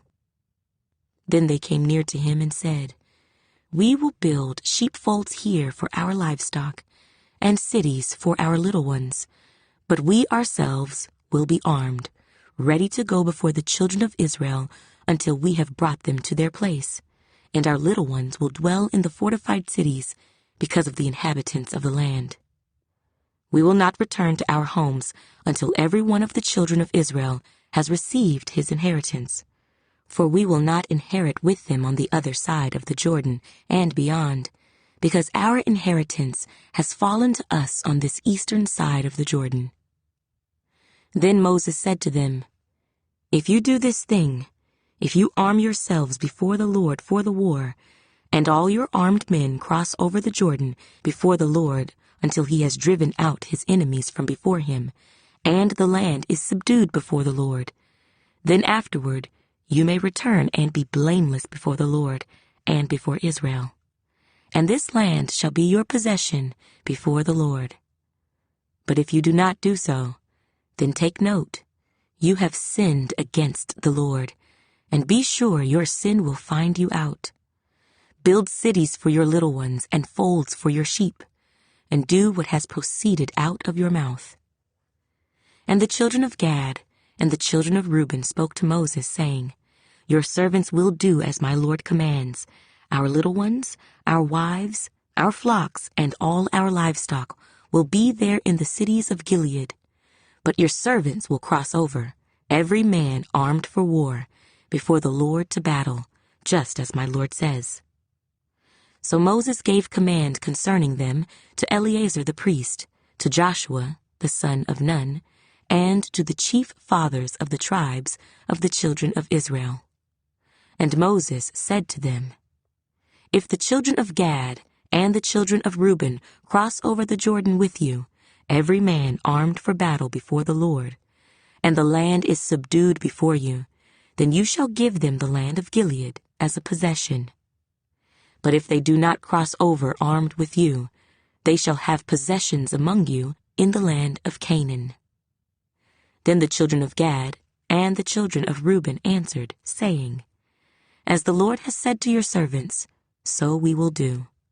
We will cross over armed before the Lord into the land of Canaan, but the possession of our inheritance shall remain with us on this side of the Jordan. So Moses gave to the children of Gad, to the children of Reuben, and to half the tribe of Manasseh, the son of Joseph, the kingdom of Sihon, king of the Amorites, and the kingdom of Og, king of Bashan, the land with its cities within the borders, the cities of the surrounding country. And the children of Gad built Dibon, and Ataroth, and Aroer, Atroth, and Shophan, and Jazer, and Jogbehah, Beth Nimrah, and Beth Haran, fortified cities, and folds for sheep.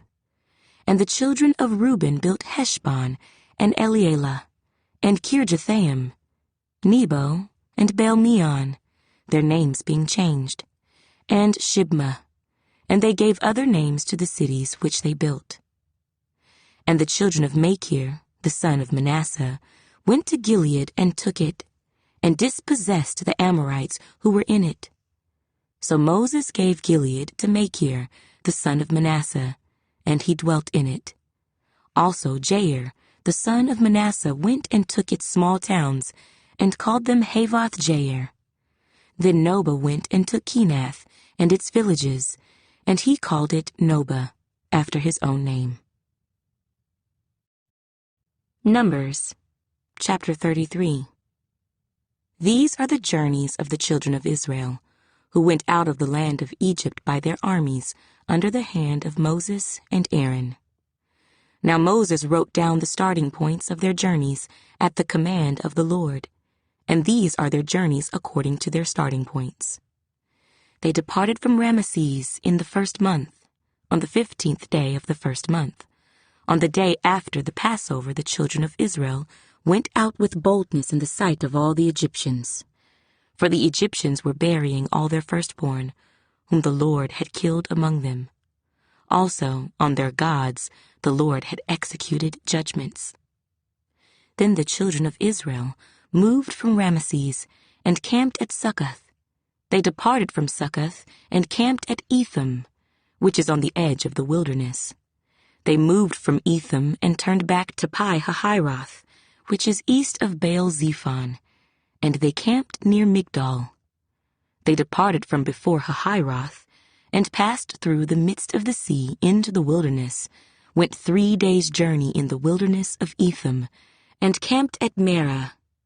They moved from Marah, and came to Elim. At Elim were 12 springs of water, and 70 palm trees, so they camped there. They moved from Elim and camped by the Red Sea. They moved from the Red Sea and camped in the wilderness of Sin. They journeyed from the wilderness of Sin and camped at Dophkah. They departed from Dophkah and camped at Alush. They moved from Alush and camped at Rephidim, where there was no water for the people to drink. They departed from Rephidim and camped in the wilderness of Sinai. They moved from the wilderness of Sinai and camped at Kibroth-hattaavah. They departed from Kibroth-hattaavah and camped at Hazeroth. They departed from Hazeroth and camped at Rithmah. They departed from Rithmah and camped at Rimmon-Perez. They departed from Rimmon-Perez and camped at Libnah. They moved from Libnah and camped at Rissah. They journeyed from Rissah and camped at Kehelatha. They went from Kehelatha and camped at Mount Shepher. They moved from Mount Shepher and camped at Harada. They moved from Harada and camped at Machheloth. They moved from Machheloth and camped at Tahath. They departed from Tahath and camped at Terah. They moved from Terah and camped at Mithkah. They went from Mithkah and camped at Hashmonah. They departed from Hashmonah and camped at Moserath. They departed from Moserath and camped at Beni-Jaakan. They moved from Beni-Jaakan and camped at Hor-Haggidgad. They went from Hor-Haggidgad and camped at Jotbathah. They moved from Jotbathah and camped at Abrona. They departed from Abrona and camped at Ezion-Geber. They moved from Ezion-Geber and camped in the wilderness of Zin, which is Kadesh. They moved from Kadesh and camped at Mount Hor, on the boundary of the land of Edom. Then Aaron the priest went up to Mount Hor at the command of the Lord, and died there in the 40th year after the children of Israel had come out of the land of Egypt, on the 1st day of the 5th month. Aaron was 123 years old when he died on Mount Hor. Now the king of Arad, the Canaanite, who dwelt in the south in the land of Canaan, heard of the coming of the children of Israel. So they departed from Mount Hor and camped at Zalmonah. They departed from Zalmonah and camped at Punon. They departed from Punon and camped at Oboth. They departed from Oboth and camped at Ijah-Abarim, at the border of Moab. They departed from Ijim and camped at Dibon-Gad. They moved from Dibon-Gad and camped at Almon-Diblathaim. They moved from Almon-Diblathaim and camped in the mountains of Abarim, before Nebo. They departed from the mountains of Abarim and camped in the plains of Moab by the Jordan, across from Jericho. They camped by the Jordan, from Beth-Jesimoth as far as the Abel acacia grove in the plains of Moab.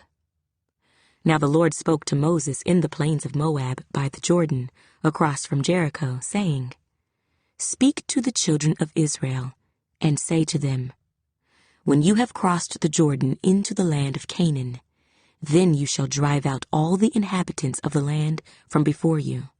Destroy all their engraved stones, destroy all their molded images, and demolish all their high places. You shall dispossess the inhabitants of the land, and dwell in it, for I have given you the land to possess. And you shall divide the land by lot, as an inheritance among your families. To the larger you shall give a larger inheritance, and to the smaller you shall give a smaller inheritance. There everyone's inheritance shall be whatever falls to him by lot. You shall inherit according to the tribes of your fathers. But if you do not drive out the inhabitants of the land from before you, then it shall be that those whom you let remain shall be irritants in your eyes and thorns in your sides, and they shall harass you in the land where you dwell. Moreover, it shall be that I will do to you as I thought to do to them." Numbers, chapter 34.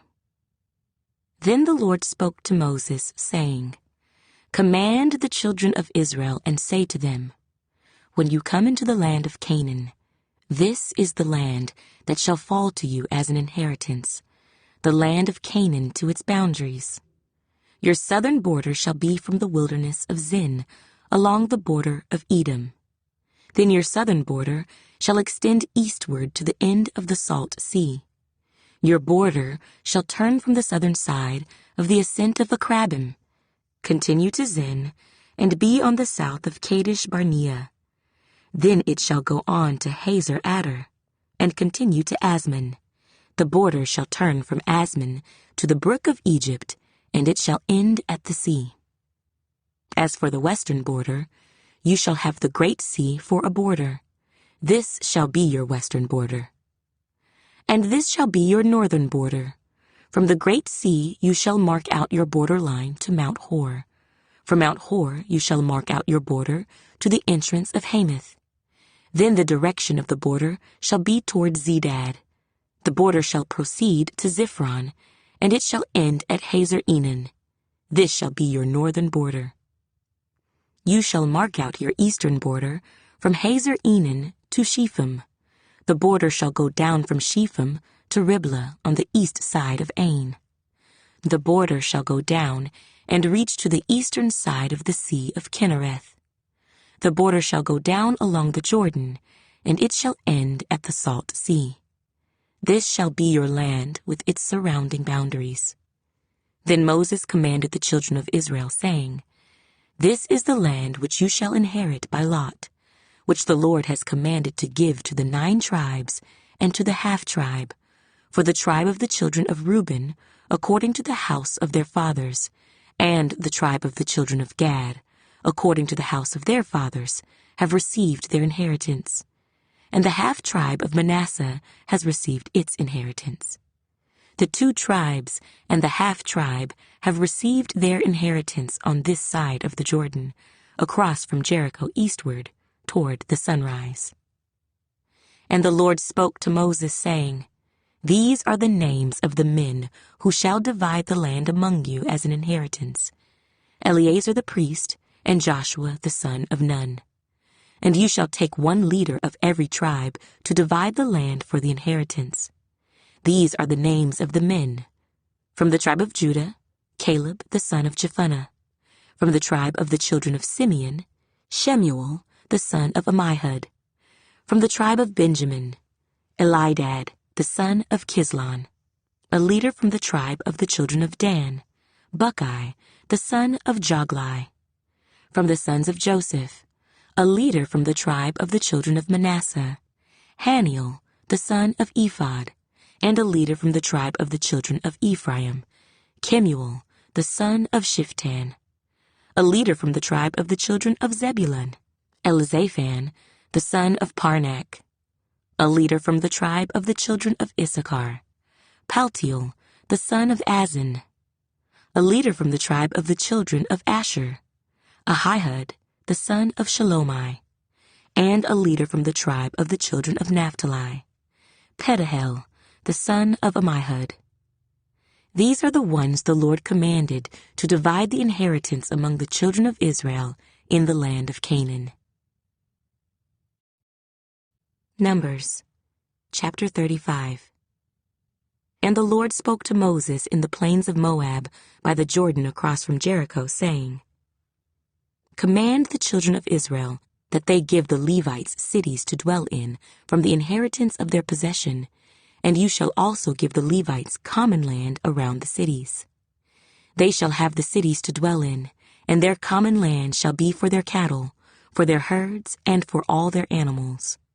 The common land of the cities, which you will give the Levites, shall extend from the wall of the city outward 1,000 cubits all around. And you shall measure outside the city on the east side 2,000 cubits, on the south side 2,000 cubits, on the west side 2,000 cubits, and on the north side 2,000 cubits. The city shall be in the middle. This shall belong to them as common land for the cities. Now among the cities which you will give to the Levites, you shall appoint 6 cities of refuge, to which a manslayer may flee.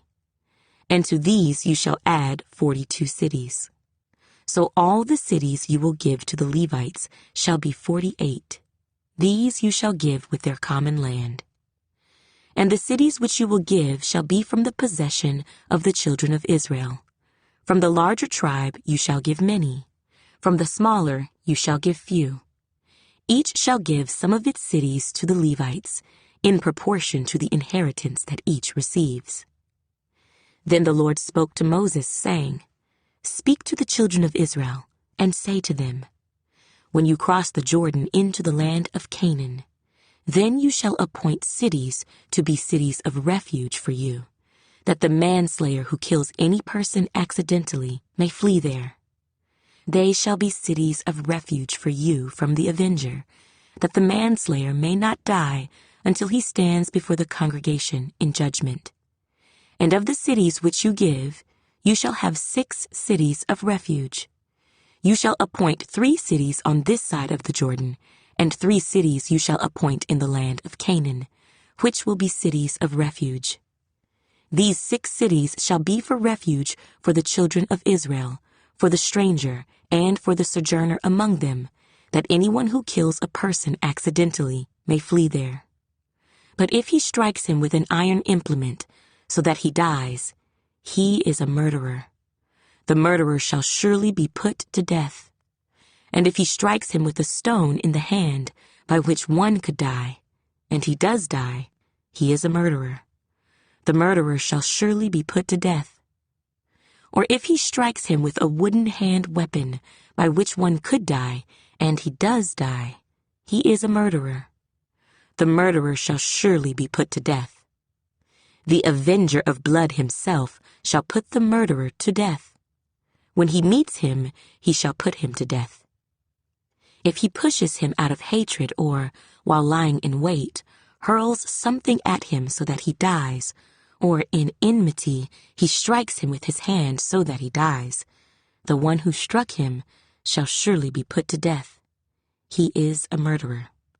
The avenger of blood shall put the murderer to death when he meets him.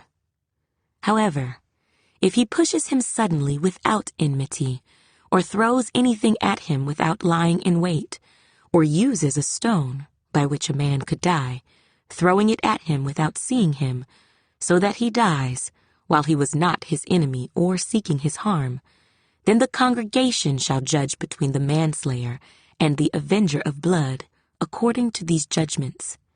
So the congregation shall deliver the manslayer from the hand of the avenger of blood, and the congregation shall return him to the city of refuge where he had fled. And he shall remain there until the death of the high priest who was anointed with the holy oil. But if the manslayer at any time goes outside the limits of the city of refuge where he fled, and the avenger of blood finds him outside the limits of his city of refuge, and the avenger of blood kills the manslayer, he shall not be guilty of blood, because he should have remained in his city of refuge until the death of the high priest. But after the death of the high priest, the manslayer may return to the land of his possession. And these things shall be a statute of judgment to you throughout your generations in all your dwellings. Whoever kills a person, the murderer shall be put to death on the testimony of witnesses. But one witness is not sufficient testimony against a person for the death penalty. Moreover, you shall take no ransom for the life of a murderer who is guilty of death, but he shall surely be put to death. And you shall take no ransom for him who has fled to his city of refuge, that he may return to dwell in the land before the death of the priest. So you shall not pollute the land where you are, for blood defiles the land, and no atonement can be made for the land, for the blood that is shed on it, except by the blood of him who shed it. Therefore, do not defile the land which you inhabit, in the midst of which I dwell. For I, the Lord, dwell among the children of Israel. Numbers, chapter 36. Now the chief fathers of the families of the children of Gilead, the son of Machir, the son of Manasseh, of the families of the sons of Joseph, came near and spoke before Moses and before the leaders, the chief fathers of the children of Israel. And they said, The Lord commanded my lord Moses to give the land as an inheritance by lot to the children of Israel, and my lord was commanded by the Lord to give the inheritance of our brother Zelophehad to his daughters. Now if they are married to any of the sons of the other tribes of the children of Israel, then their inheritance will be taken from the inheritance of our fathers, and it will be added to the inheritance of the tribe into which they marry. So it will be taken from the lot of our inheritance. And when the jubilee of the children of Israel comes, then their inheritance will be added to the inheritance of the tribe into which they marry. So their inheritance will be taken away from the inheritance of the tribe of our fathers. Then Moses commanded the children of Israel according to the word of the Lord, saying, What the tribe of the sons of Joseph speaks is right. This is what the Lord commands concerning the daughters of Zelophehad, saying, Let them marry whom they think best, but they may marry only within the family of their father's tribe. So the inheritance of the children of Israel shall not change hands from tribe to tribe, for every one of the children of Israel shall keep the inheritance of the tribe of his fathers. And every daughter who possesses an inheritance in any tribe of the children of Israel shall be the wife of one of the family of her father's tribe, so that the children of Israel each may possess the inheritance of his fathers. Thus no inheritance shall change hands from one tribe to another, but every tribe of the children of Israel shall keep its own inheritance. Just as the Lord commanded Moses, so did the daughters of Zelophehad. For Mahlah, Tirzah, Hoglah, Milcah, and Noah, the daughters of Zelophehad, were married to the sons of their father's brothers. They were married into the families of the children of Manasseh, the son of Joseph, and their inheritance remained in the tribe of their father's family. These are the commandments and the judgments which the Lord commanded the children of Israel by the hand of Moses in the plains of Moab by the Jordan, across from Jericho.